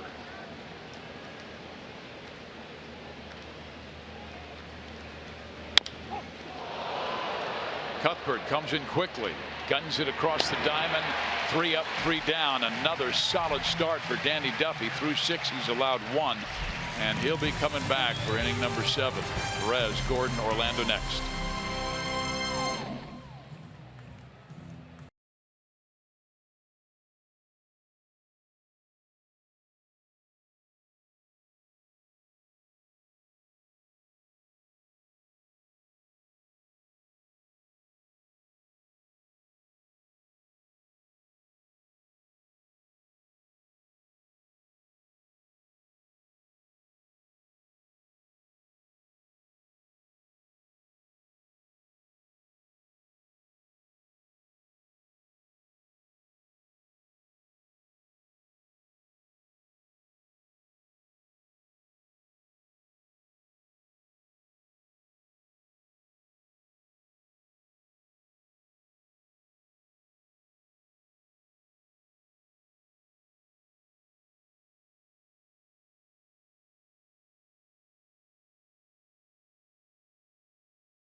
with the lead over Texas. The 6th inning is our Sonic Slam inning. Our contestant is Louis Nastasi from Lee Summit. If the Royals hit a home run in this inning, Louis, you get $2,800. But if the Royals hit a grand slam, Louis will win $25,000 from Sonic and the Kansas City Royals. I believe Louis Nastasi won a grand slam, not one of the tournaments for a grand slam. And Sal goes after the first pitch and pops it up. Beltre will take care of Sal, and he is 0 for 3. They'd like to get Darvish out as soon as possible. The bullpen for Texas has been their weak link. They have the highest ERA as a pen. KC would love to get there. Barnett, who has some similarities to my partner Rex Hudler, but we'll discuss that once we get to Barnett. Well, certainly not the hair. Nope. He has more than you do. I'd like to have that head of hair. There's a strike. Gordon has walked, stolen a base, scored a run, and tripled to lead off the 4th inning. But the next 3 Royals struck out in that 4th after his triple. 0-2.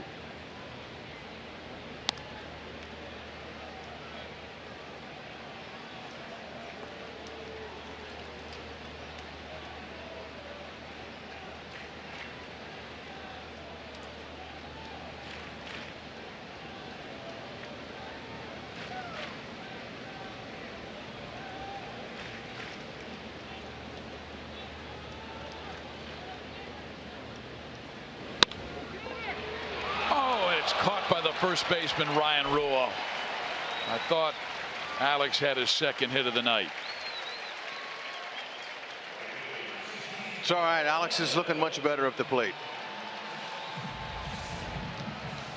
Rua, he's a very athletic player. I mean, he's not a typical first baseman. You can tell he's an outfielder. He runs well too. He's got nice quick feet.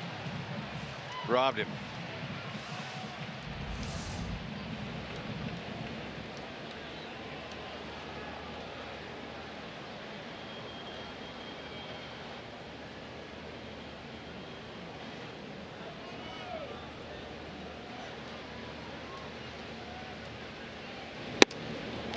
We were talking about that Sprint trivia question.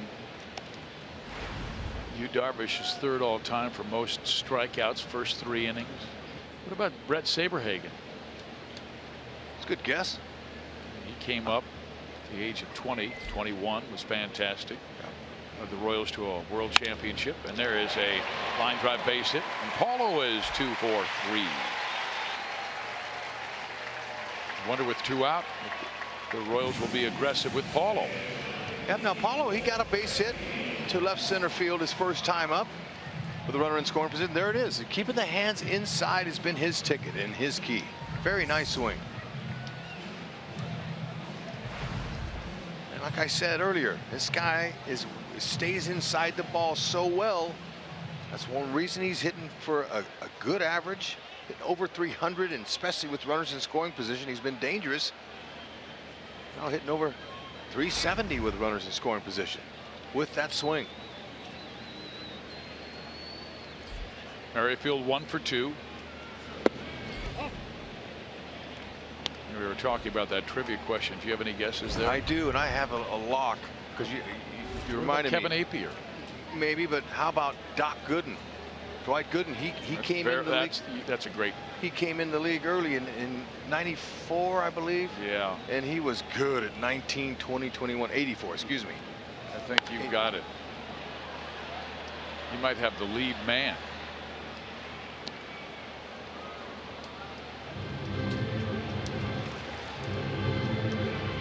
Noma was the other one. Man. Had to know there was a Japanese tie-in. I knew because, you know, as soon as you said Doc, I go, yeah, and Hud faced him. You said he's the toughest pitcher you ever faced. Oh, man, he's the only pitcher I ever had nightmares off of. Yeah. Joe Torre started me one day against him on a Sunday. I play once a week, and he starts me against a right-hander, Doc. Struck out my third time coming off the field. I looked at him, and Joe Torre, my manager, was laughing at me. He said, "That's dirty of you." Most human beings have nightmares about spiders or snakes. Doc Gooden. Oh, man, he had a curveball that dropped out of the sky to go along with 97, 98.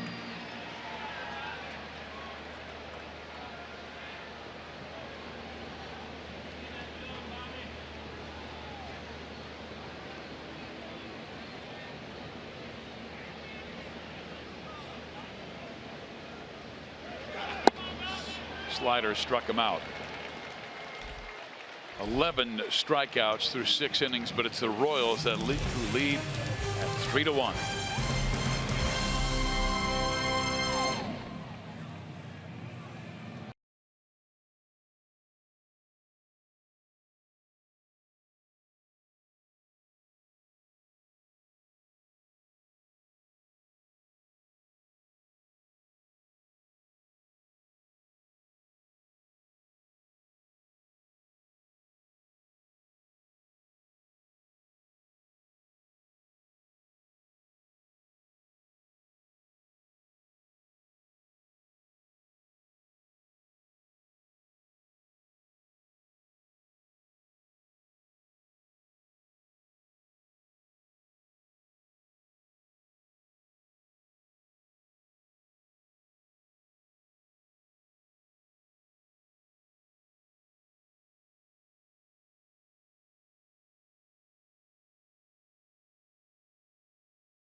That's our AT&T high-speed replay. The Royals with a 3-1 lead. Single tallies first 3 innings, including Cuthbert's solo home run in the 3rd.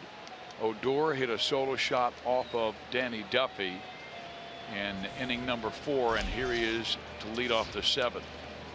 Ready, he's gonna be swinging. Salvi setting up a way out there, hit it away.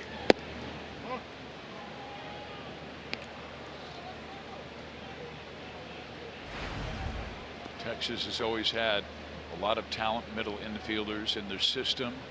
Profar, Odor, 2 of those.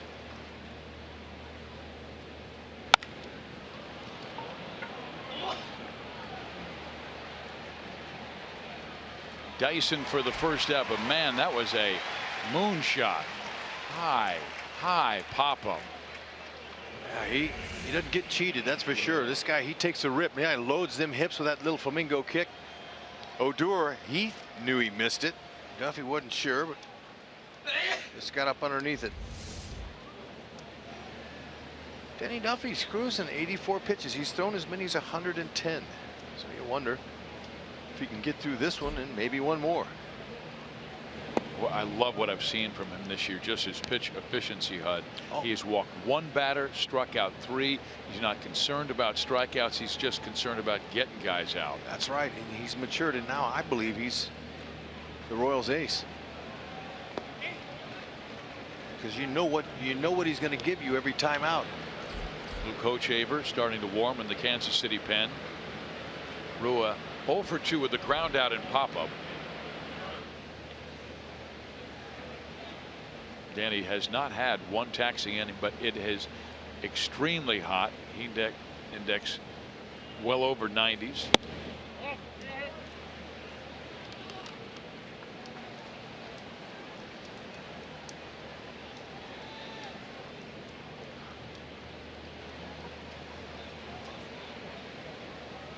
Ned Yost keeping a close eye on Danny with a 3-0 count.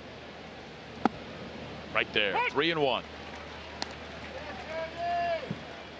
Rue has been in a bit of a slide, hitting under 190 his last month with only 2 RBIs.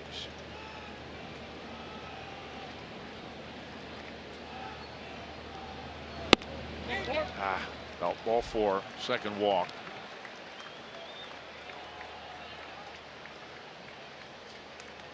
Well, just like we promised you earlier in the game, it's Miller time, brought to you by Miller Lite. And why not give Danny Duffy a little bit of love? He's using his defense. This was early in the game. He got the ground ball there. Got ODOR. Big strikeout with the bases loaded. That was the big key of the game so far. And he'll take this double play. Doesn't induce a lot of them, but he'll take that one. Save the pitch count. Got Desmond twice. Here's Elvis Andrus, who walked and also grounded back to the mound. 0 for 1.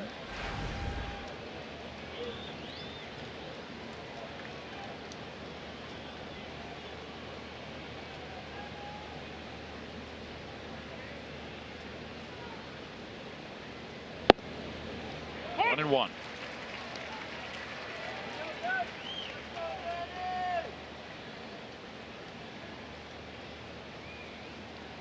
He induced that double play in the 5th, which was the 5th double play he has induced this year.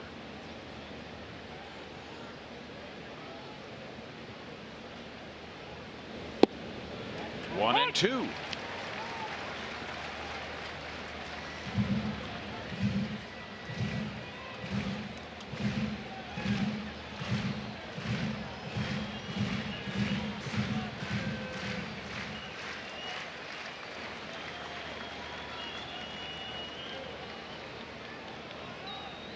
Is a good base runner, 7 for 7 stealing bases this year. This is a tough combo to steal on. Danny changes up his deliveries, and Salvador Perez 50%.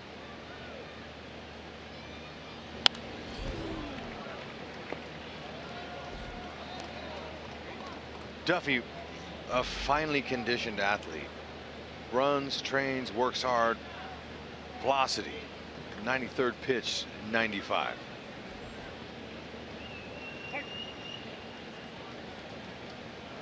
Royals would love to see him go 7 and get Herrera, Davis out there. So he went from 95 on his fastball to 84 on that slider.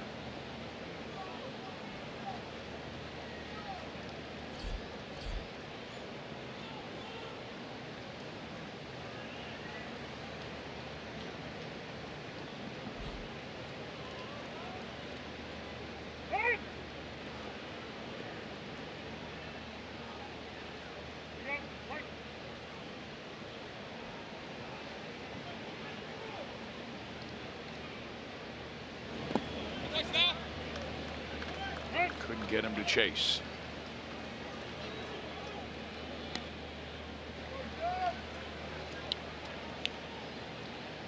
Important pitch here. He does not want to go 3-2 on Elvis. Got a left-hander on deck.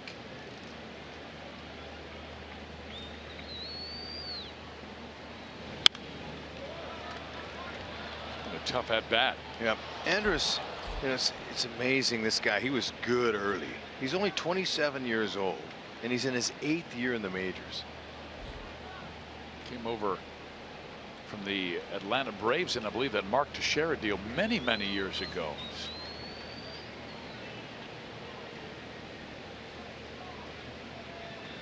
Seven-player trade with Atlanta. 07. Got him. What a pitch by Danny. Yeah, you could tell he was guessing. He tried an emergency hack at the last minute, didn't work. He was really fooled. You don't see an awkward swing like that from Andrus that often. No, and especially this at bat, he had a good thing going on.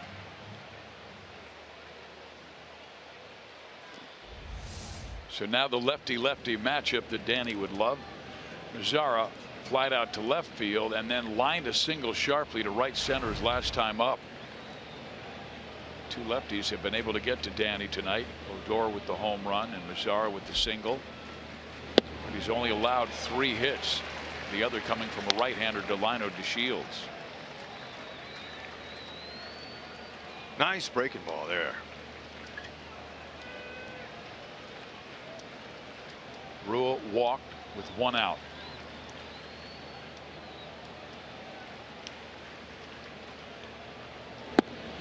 Just low.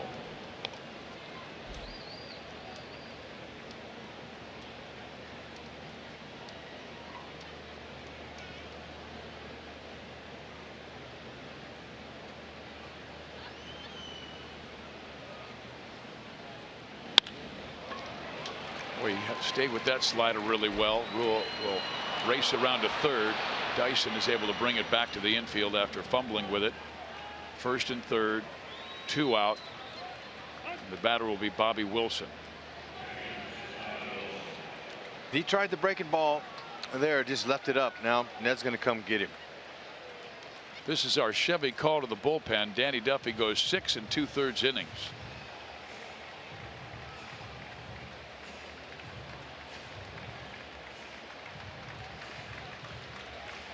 We shall see Luke Hochevar to get that final out here in the 7th inning.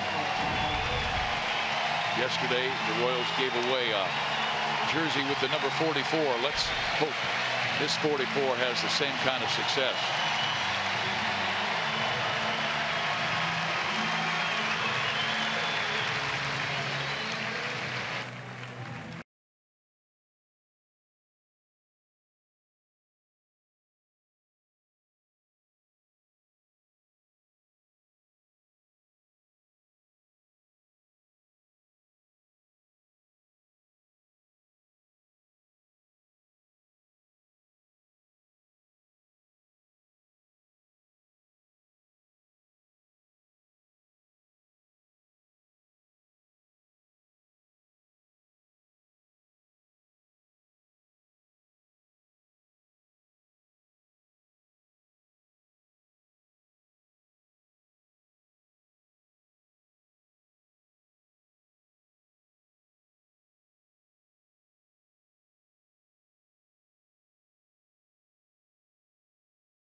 Kansas City area Chevy dealers. Visit us for great prices on the all-new 2016 Malibu.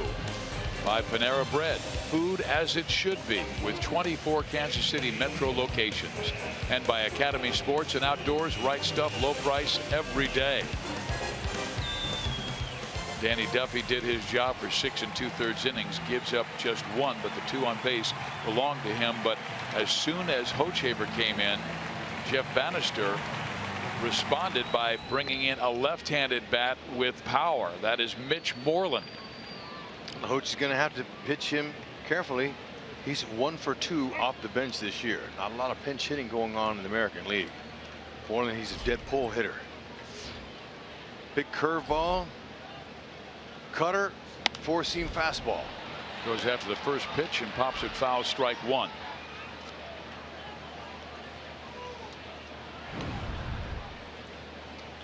Career pinch hitting, pretty good, I'll say. Oh man, 291. Anything over 250 is good. And he likely will be the starting first baseman tomorrow night with the right-hander Ventura on the mound. Rua at third base. MAZARA at first. 2 out.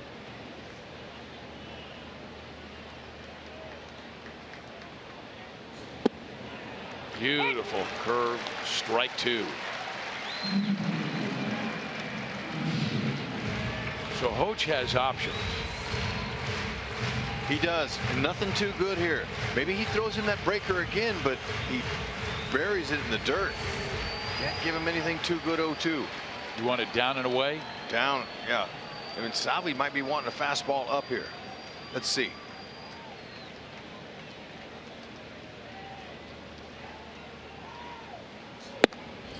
Didn't bite.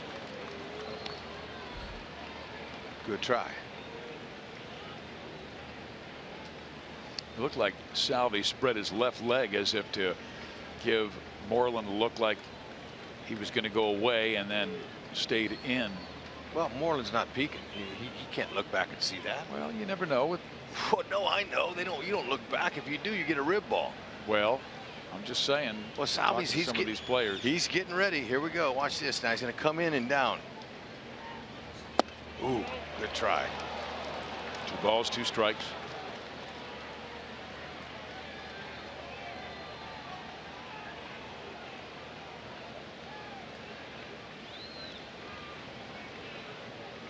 .62", 230. He's a big, strong guy. Don't want to leave anything up in his wheelhouse.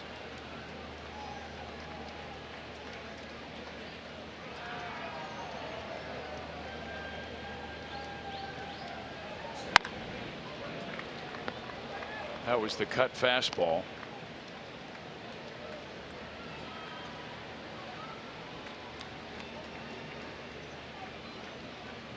Moreland 72 strikeouts in 268 at bats this year.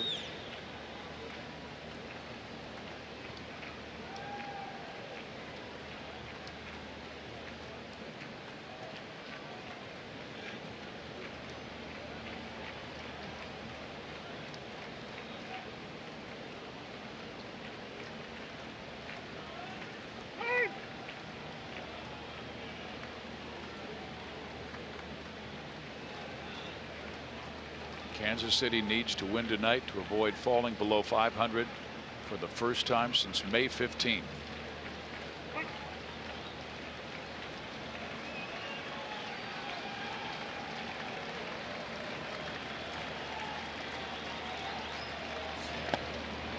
Three and 2, so he's gone from 0-2 to 3-2. Well, you have to credit Moreland.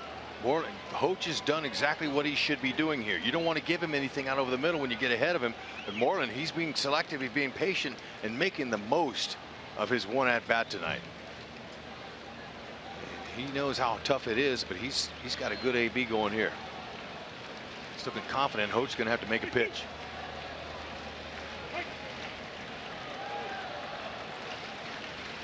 If he walks him, he's got DeShields, the right-hander, on deck.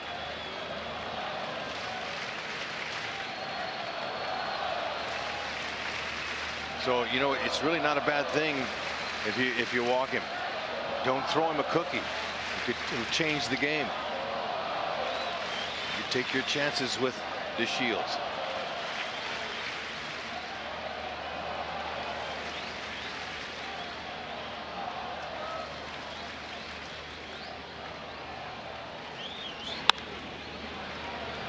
Good pitch there. He got a little breaking ball. Almost popped him up on it.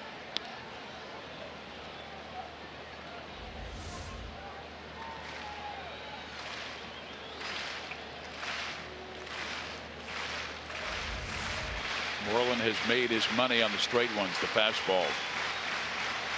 That's right. A lot of cutters, a lot of curves from Hoach. Eight pitch coming.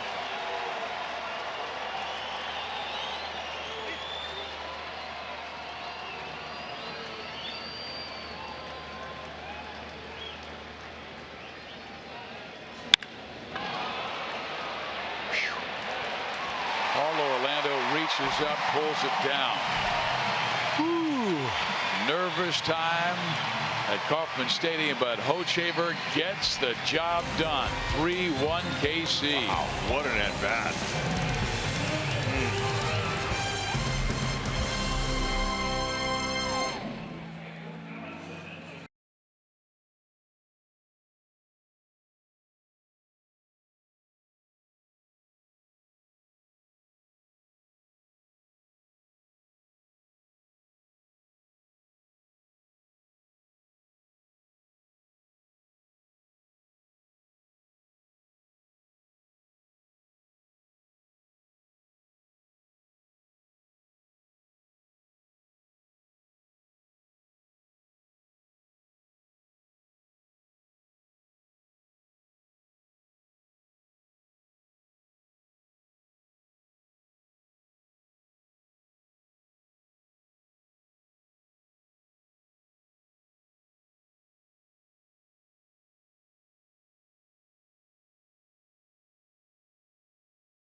Danny, what a job again. Boy, he has been terrific this year, in line to win his 6th. If the Royals can hang on to this one, they lead it 3-1. Gives up 1 run in 6 2/3 innings. And now Dyson to face Kella. Bunt picked off in fair territory and throwing wide. And quite frankly, they call it foul. I beg your pardon. Because I thought Beltre had picked it off in fair territory.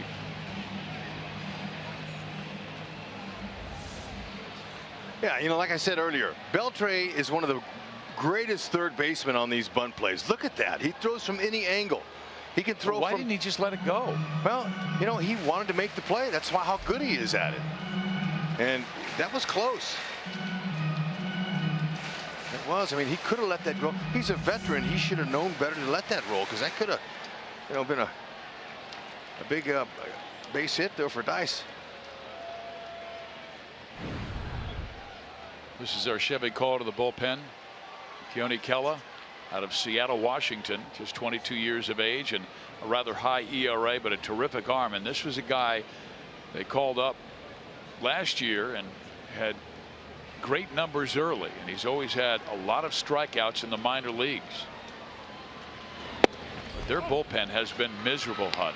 They are dead last in ERA, 4.96.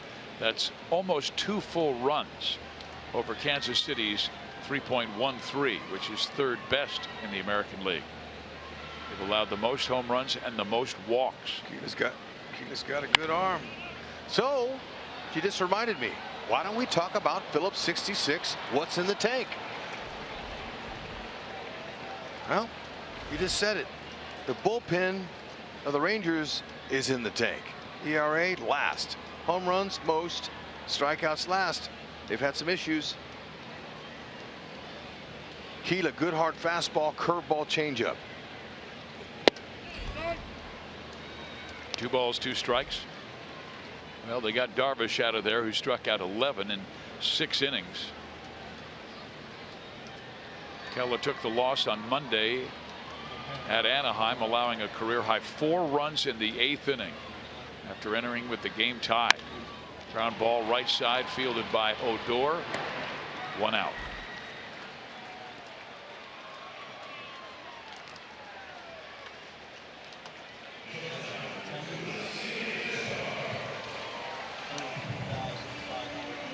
Vote for the Royals Player of the Month at one of the 7 Rally House locations in the Kansas City metro area. All participants will be entered to win a majestic prize pack. Chesler Cuthbert is on deck, certainly a great candidate with his 11-game hit streak and another home run tonight.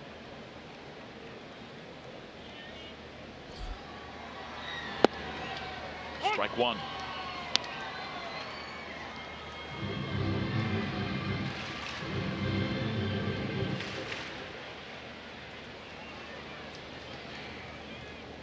Kella has struck out 17 of the 42 batters he's faced this year.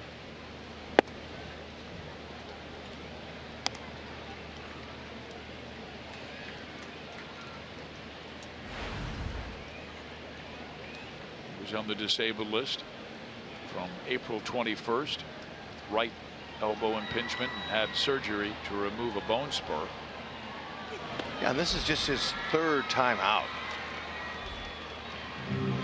Talking with Jeff Bannister, his manager, today about him, and he said that they really are counting on him.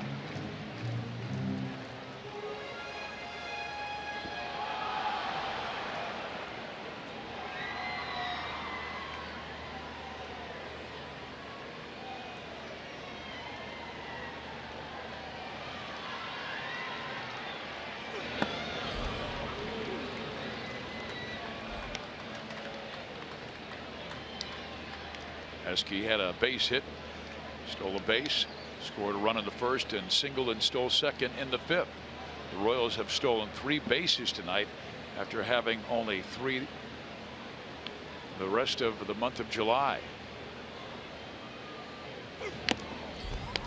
Stays 2-2.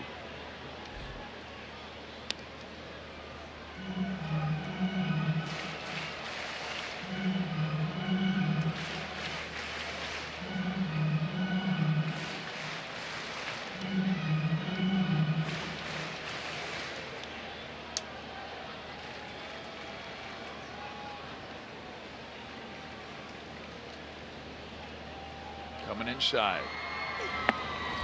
But low, and now a full count.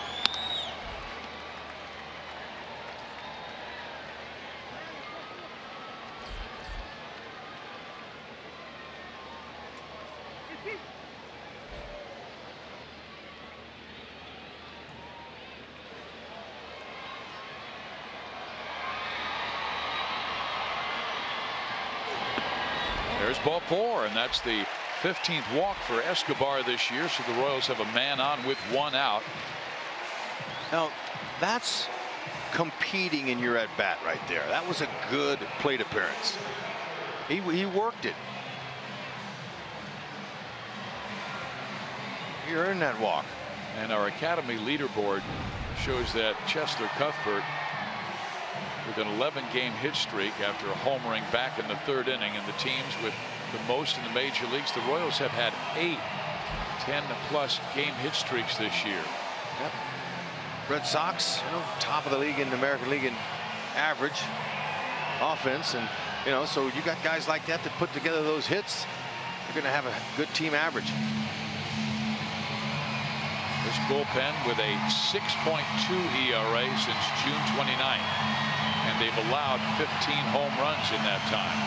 Way too many. But, of course, without Shepard.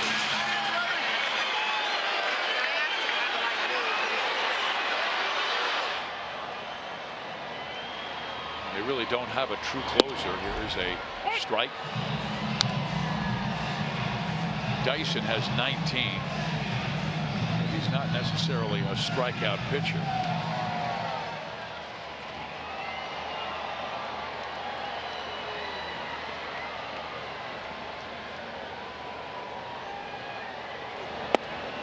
In there. 0-2 to Cuthbert. Cheslor just a tick below 300 right now at 299.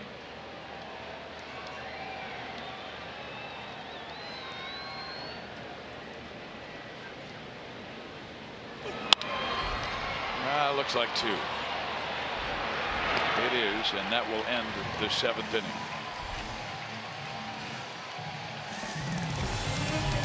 Kelvin Herrera coming on.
It is held up because of great pitching by Duffy and Hochevar. Here's our Panera around the league scoreboard. Cleveland beaten by Baltimore.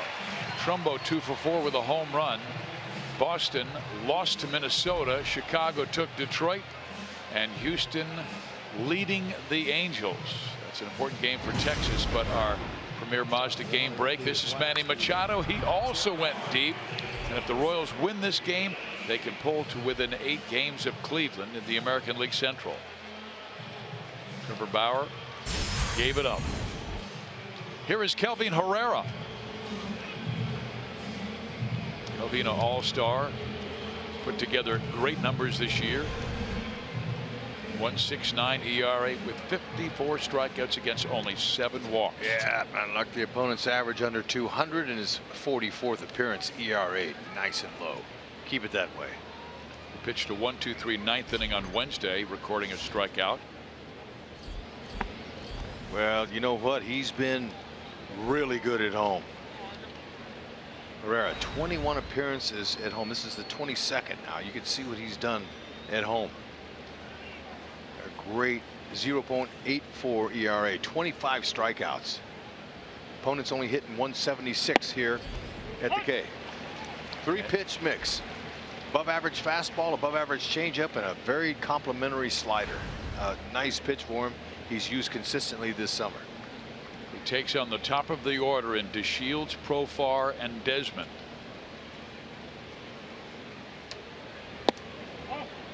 Two and one.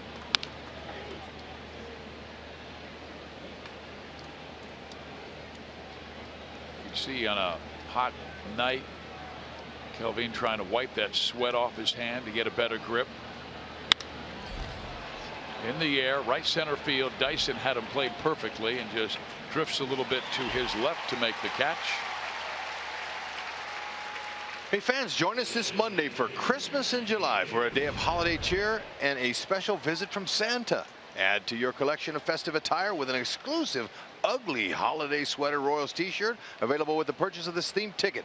Also, be sure to bring a new unwrapped toy for a special Toys for Tots drive on the day of the game outside of the ballpark. Visit Royals.com/theme tickets for more information and to purchase your tickets today. I like the message on that t-shirt. 'Tis the season to be royal. That's right. And don't forget those unwrapped toys. Profar has popped up and hit by a pitch in the 3rd inning and then grounded out to Cuthbert in the 6th.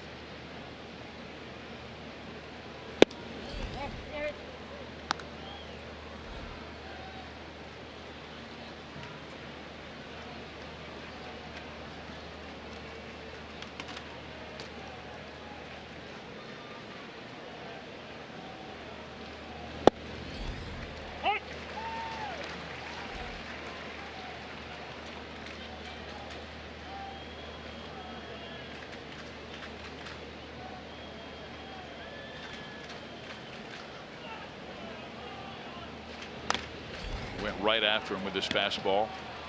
Best Profar could do was foul it back. Jerkson just 23 years of age out of Curacao. That got Salvi on that left shoulder. And he is a tough dude. What a wonderful time he had in Washington D.C. yesterday. Getting his picture taken just on every single room, every single picture. Now what was neat was there was, you know, a couple of hours that we waited before they had that meeting with the president, and we were able to go in each one of those White House rooms. Line drive left, Gordo right there. Nice. 2 out. And it was great to see the players on their off day relaxing, sitting in those elegant chairs in the White House, just sitting there. You know, they served water and you know, refreshments, and it was so proper. It was like, really, this is neat. No one talking baseball, everybody just sitting enjoying being in the White House. Or going around and having your picture taken in front of, whether it was James Madison's picture or FDR. What about the China room that had China from every president that they ordered at that time from different parts of the country and the world? Well, President Obama called the Royals one of the grittiest, most complete teams we've seen in a long time, and that certainly made everybody feel good. A little bit low. Well, Jeff Bannister told me before the game that he admired the Royals and their play and the way that they did it. There's no traditional way, he said, to do it. No recipe. The way that they put the ball in play with contact. They didn't do it with power. They had guys all pulling on the same end of the rope, and he said, that's the team we want to become. Believe it. Royals set the standard.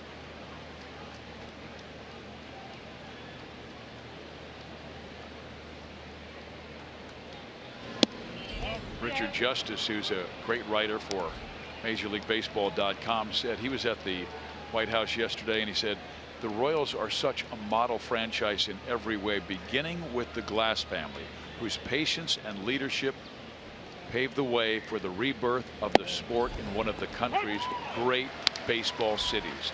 And that made me feel good as well. And you get that kind of respect from the national writers. Last 2 years have been magical. 3-1 count now to Desmond. Tough out.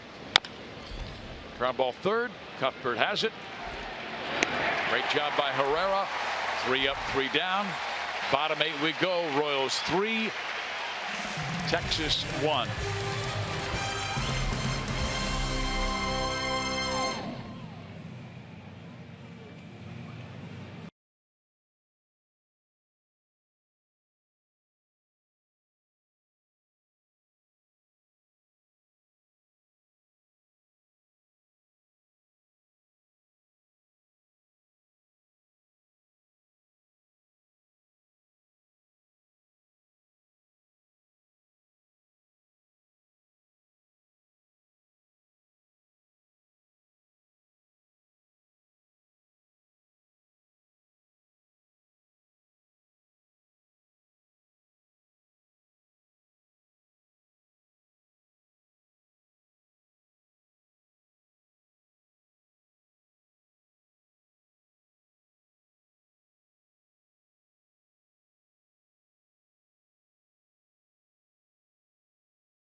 The Missouri Lottery. Every ticket you play gives back to schools across Missouri, so play it forward with the Missouri Lottery.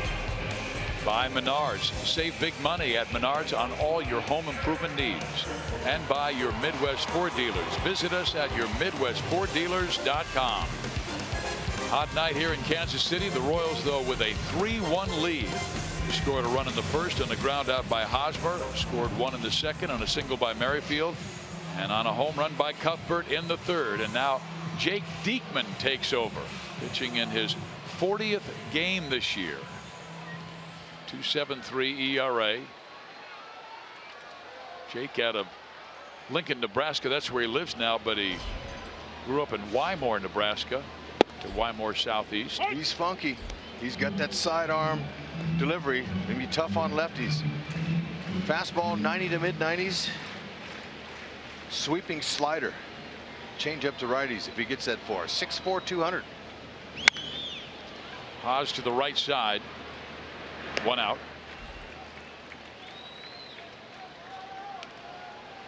Well, Texas is very good in one-run games. That's our Toyota League leader. They're #1 in baseball, 19-7. Surprisingly, the Phillies up there as well. And Philadelphia right now in second to last place in the National League East. Rangers in first place by 3.5 games over Houston. Houston looks pretty good.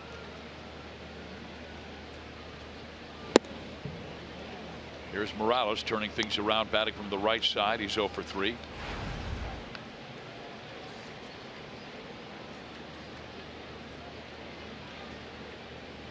Rangers have seen their 10-game lead cut to 3.5 since June 29.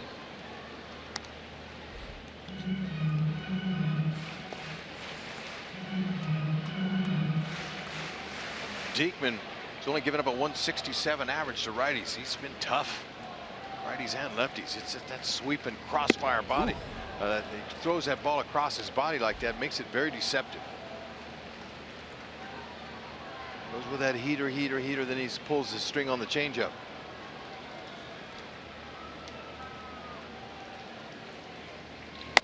And he just came off the disabled list. They appeal, and Morales did not go. They sent their other lefty, Cesar Ramos, out today. Ooh, man, he got away with one there. It looked like he swung. Diekman was on the DL with a left index finger laceration. And he gets Kendrys Morales reaching. Yep, see, two out. Gets you all set up for that fastball, then he pulls the string, and perfectly placed.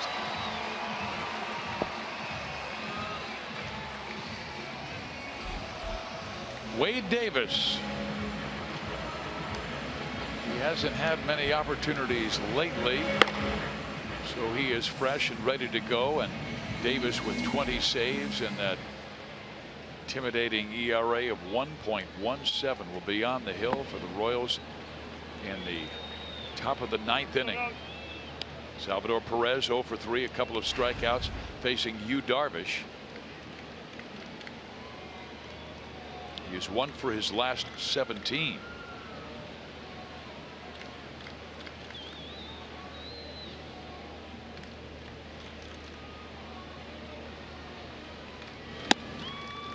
One and one.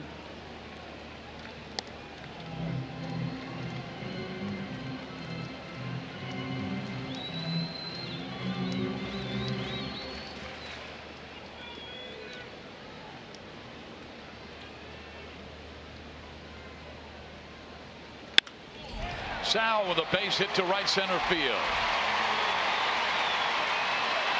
He's going for 2. The ball got away. He's going for 3.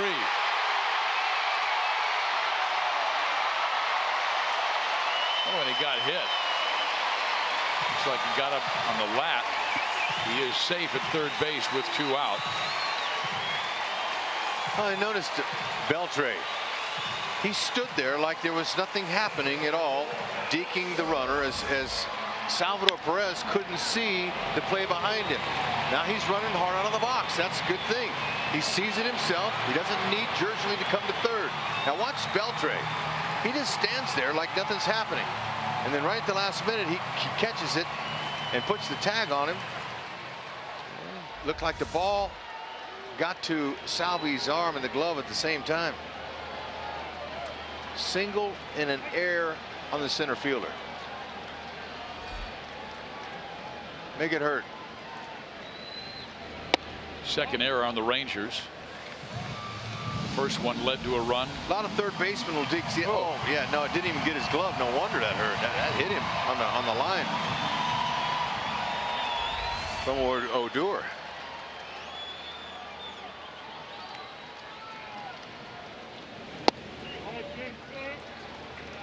Alex has been on twice with a walk, a triple. The only time they got him out, he lined out to the first baseman, Rua. Okay, he's swinging the bat well tonight. In the first 2 pitches from the lefty, he's kept his front shoulder closed. He looks good. Ooh, that's a good swing. It's not flying open. This is a good sign for the Royals. The way Alex is looking tonight. Got him a walk, a triple, and he lined out to the first baseman, got robbed by Rua.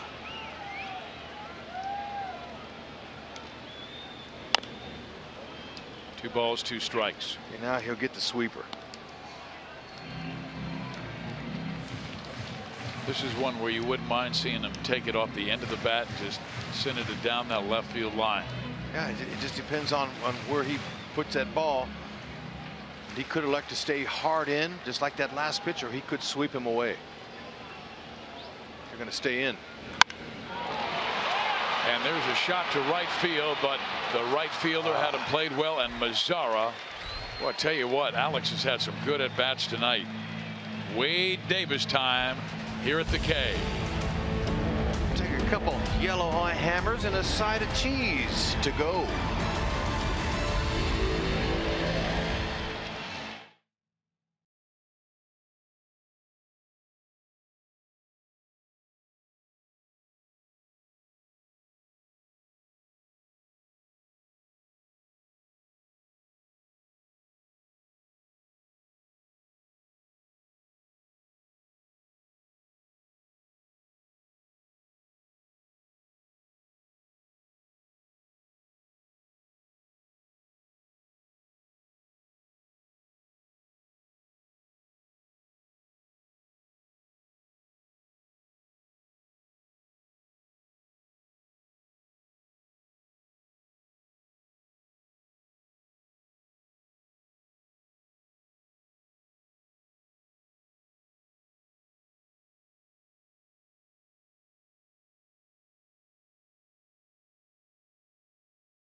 greatest moments in Kansas City Royals history.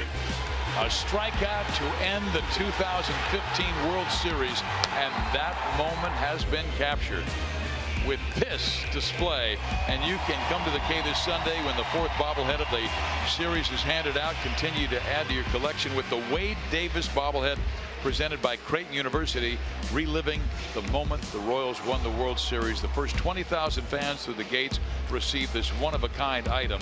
Purchase your tickets today at Royals.com or call 1-800-6-ROYALS. And of course, it's expected to be a hot one on Sunday, but that's a hot ticket. The Wade Davis bobblehead. Fans will be lined up. Make sure you bring your water when you're standing in line, because it is hot here in the city. ERA, fantastic. 5th in the ERA and 6th in opponent's batting average, 170 among American League relievers. BELTRE, ODOR, Rua. First pitch swinging is BELTRE. Dyson. 1 out. Yep, that high fastball. He's got a 4-seamer he likes to throw up there just like that above the belt. And he'll go mid, maybe to 97 with that pitch. He's got a cut fastball that he's really good when he's on with it, and an overhand curve. Yellow hammer, breaker, bender, all kinds of names for those curve balls that are hard to hit. And it's a 12-6 right over the top.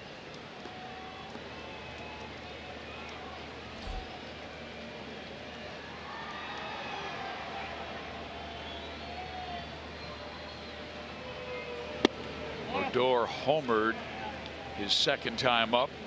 In between, struck out in the 2nd, flied out in the 7th.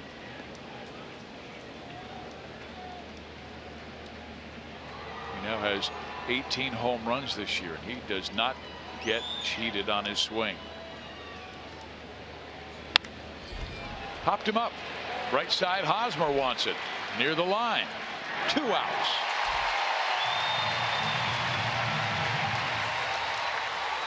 Tomorrow, MLB on FS1 is back with a big-time doubleheader. All-star catcher Buster Posey and the Giants battle the Yankees at 3 o'clock. Then the Rangers tangle with the Royals in a game you can only see on FS1 starting at 6 p.m. or watch it live on Fox Sports Go. Well, this was the Royals' recipe for success the last couple of years. Solid start, just enough clutch hitting, and a brilliant bullpen. Tonight, Hochevar, Pereira, Wade Davis. On his hand, strike 1. Since 2014, Wade leads major league relievers in ERA barely above 1, 1.01.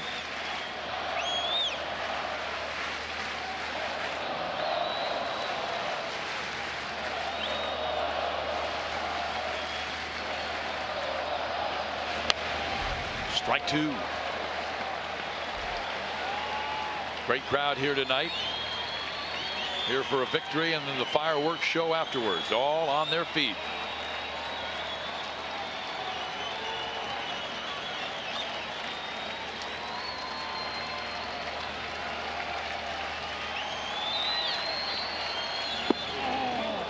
One ball, 2 strikes.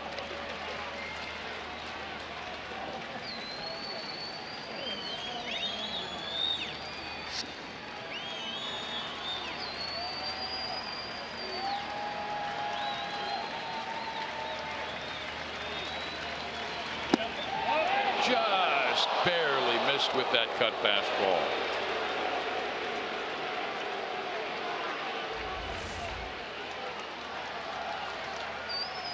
He's got great command. That's where he wanted to put it.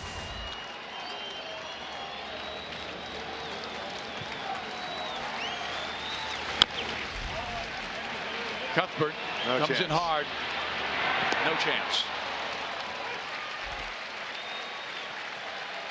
Wade made a great pitch, but Rua just didn't hit it hard enough.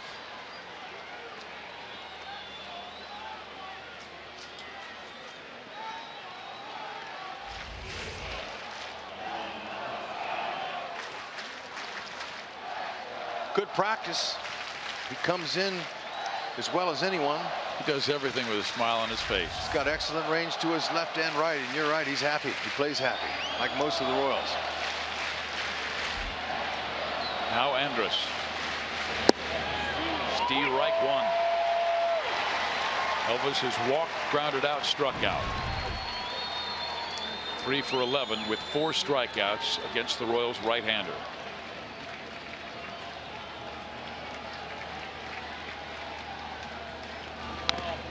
Strike 2. He had Rua down. 0-2.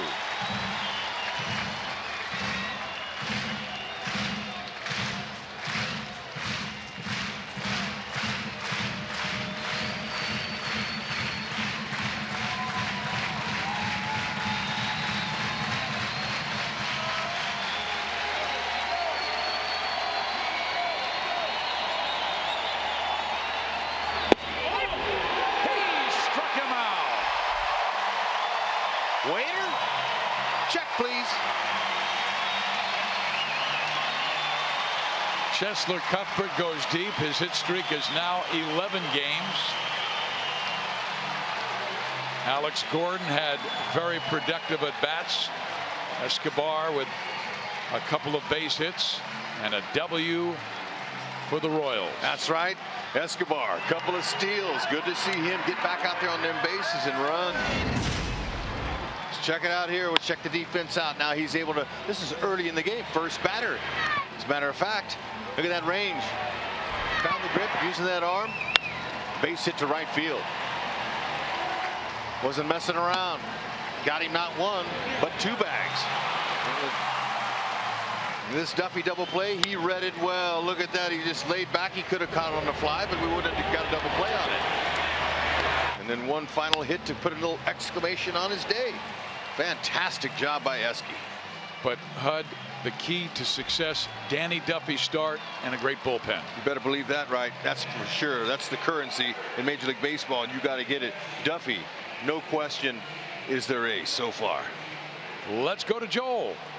Well, a very busy night for Alcides Escobar, on base 3 times, a couple hits, a couple of stolen bases. How important, Eske, was it for you guys tonight to be aggressive right from the beginning? That's very important for us because everybody can run, can steal the base, and I saw like 2 tonight. That's really good, you know, and I feel great, man.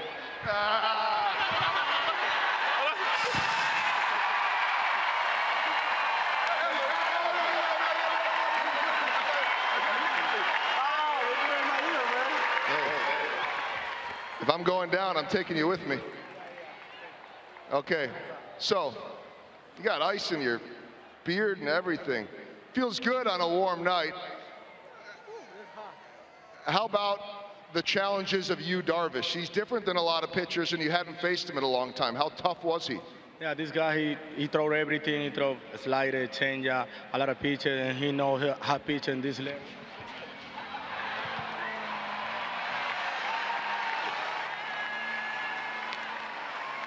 Hey, are you done? He just flexed his muscles. So he's tough. I mean, he's different than most guys, isn't he? Yeah, they know how to pitch in here because he moving the ball inside, outside, and he know how to throw to every guy. 2 last things. One, how important just to be able to get that run and that lead early instead of playing from behind? Yeah, that's good when this team score and run like early because we continue to play hard, and everybody trying to push in really hard. And the reliever like Herrera, Davis, when those guys come, they win the game 99%. Last thing I saw, a Salvi for President sign. You're used to playing in front of 38,000, but maybe not used to going to the White House. What was it like for a kid from Venezuela to get to go to the White House yesterday? That's a great moment, man. Wow, that's unbelievable to be there in the White House with my old teammate. I never forget that moment. Representing the Royals and 38,000 plus here tonight. Congratulations. Thank you. All right, Alcides Escobar enjoying that Gatorade bath. I did, guys. Thank you, Joel, and a little bit of the Gatorade bath here as Eske holds on to Joel, and they both are cooled off. Oh, that water felt good.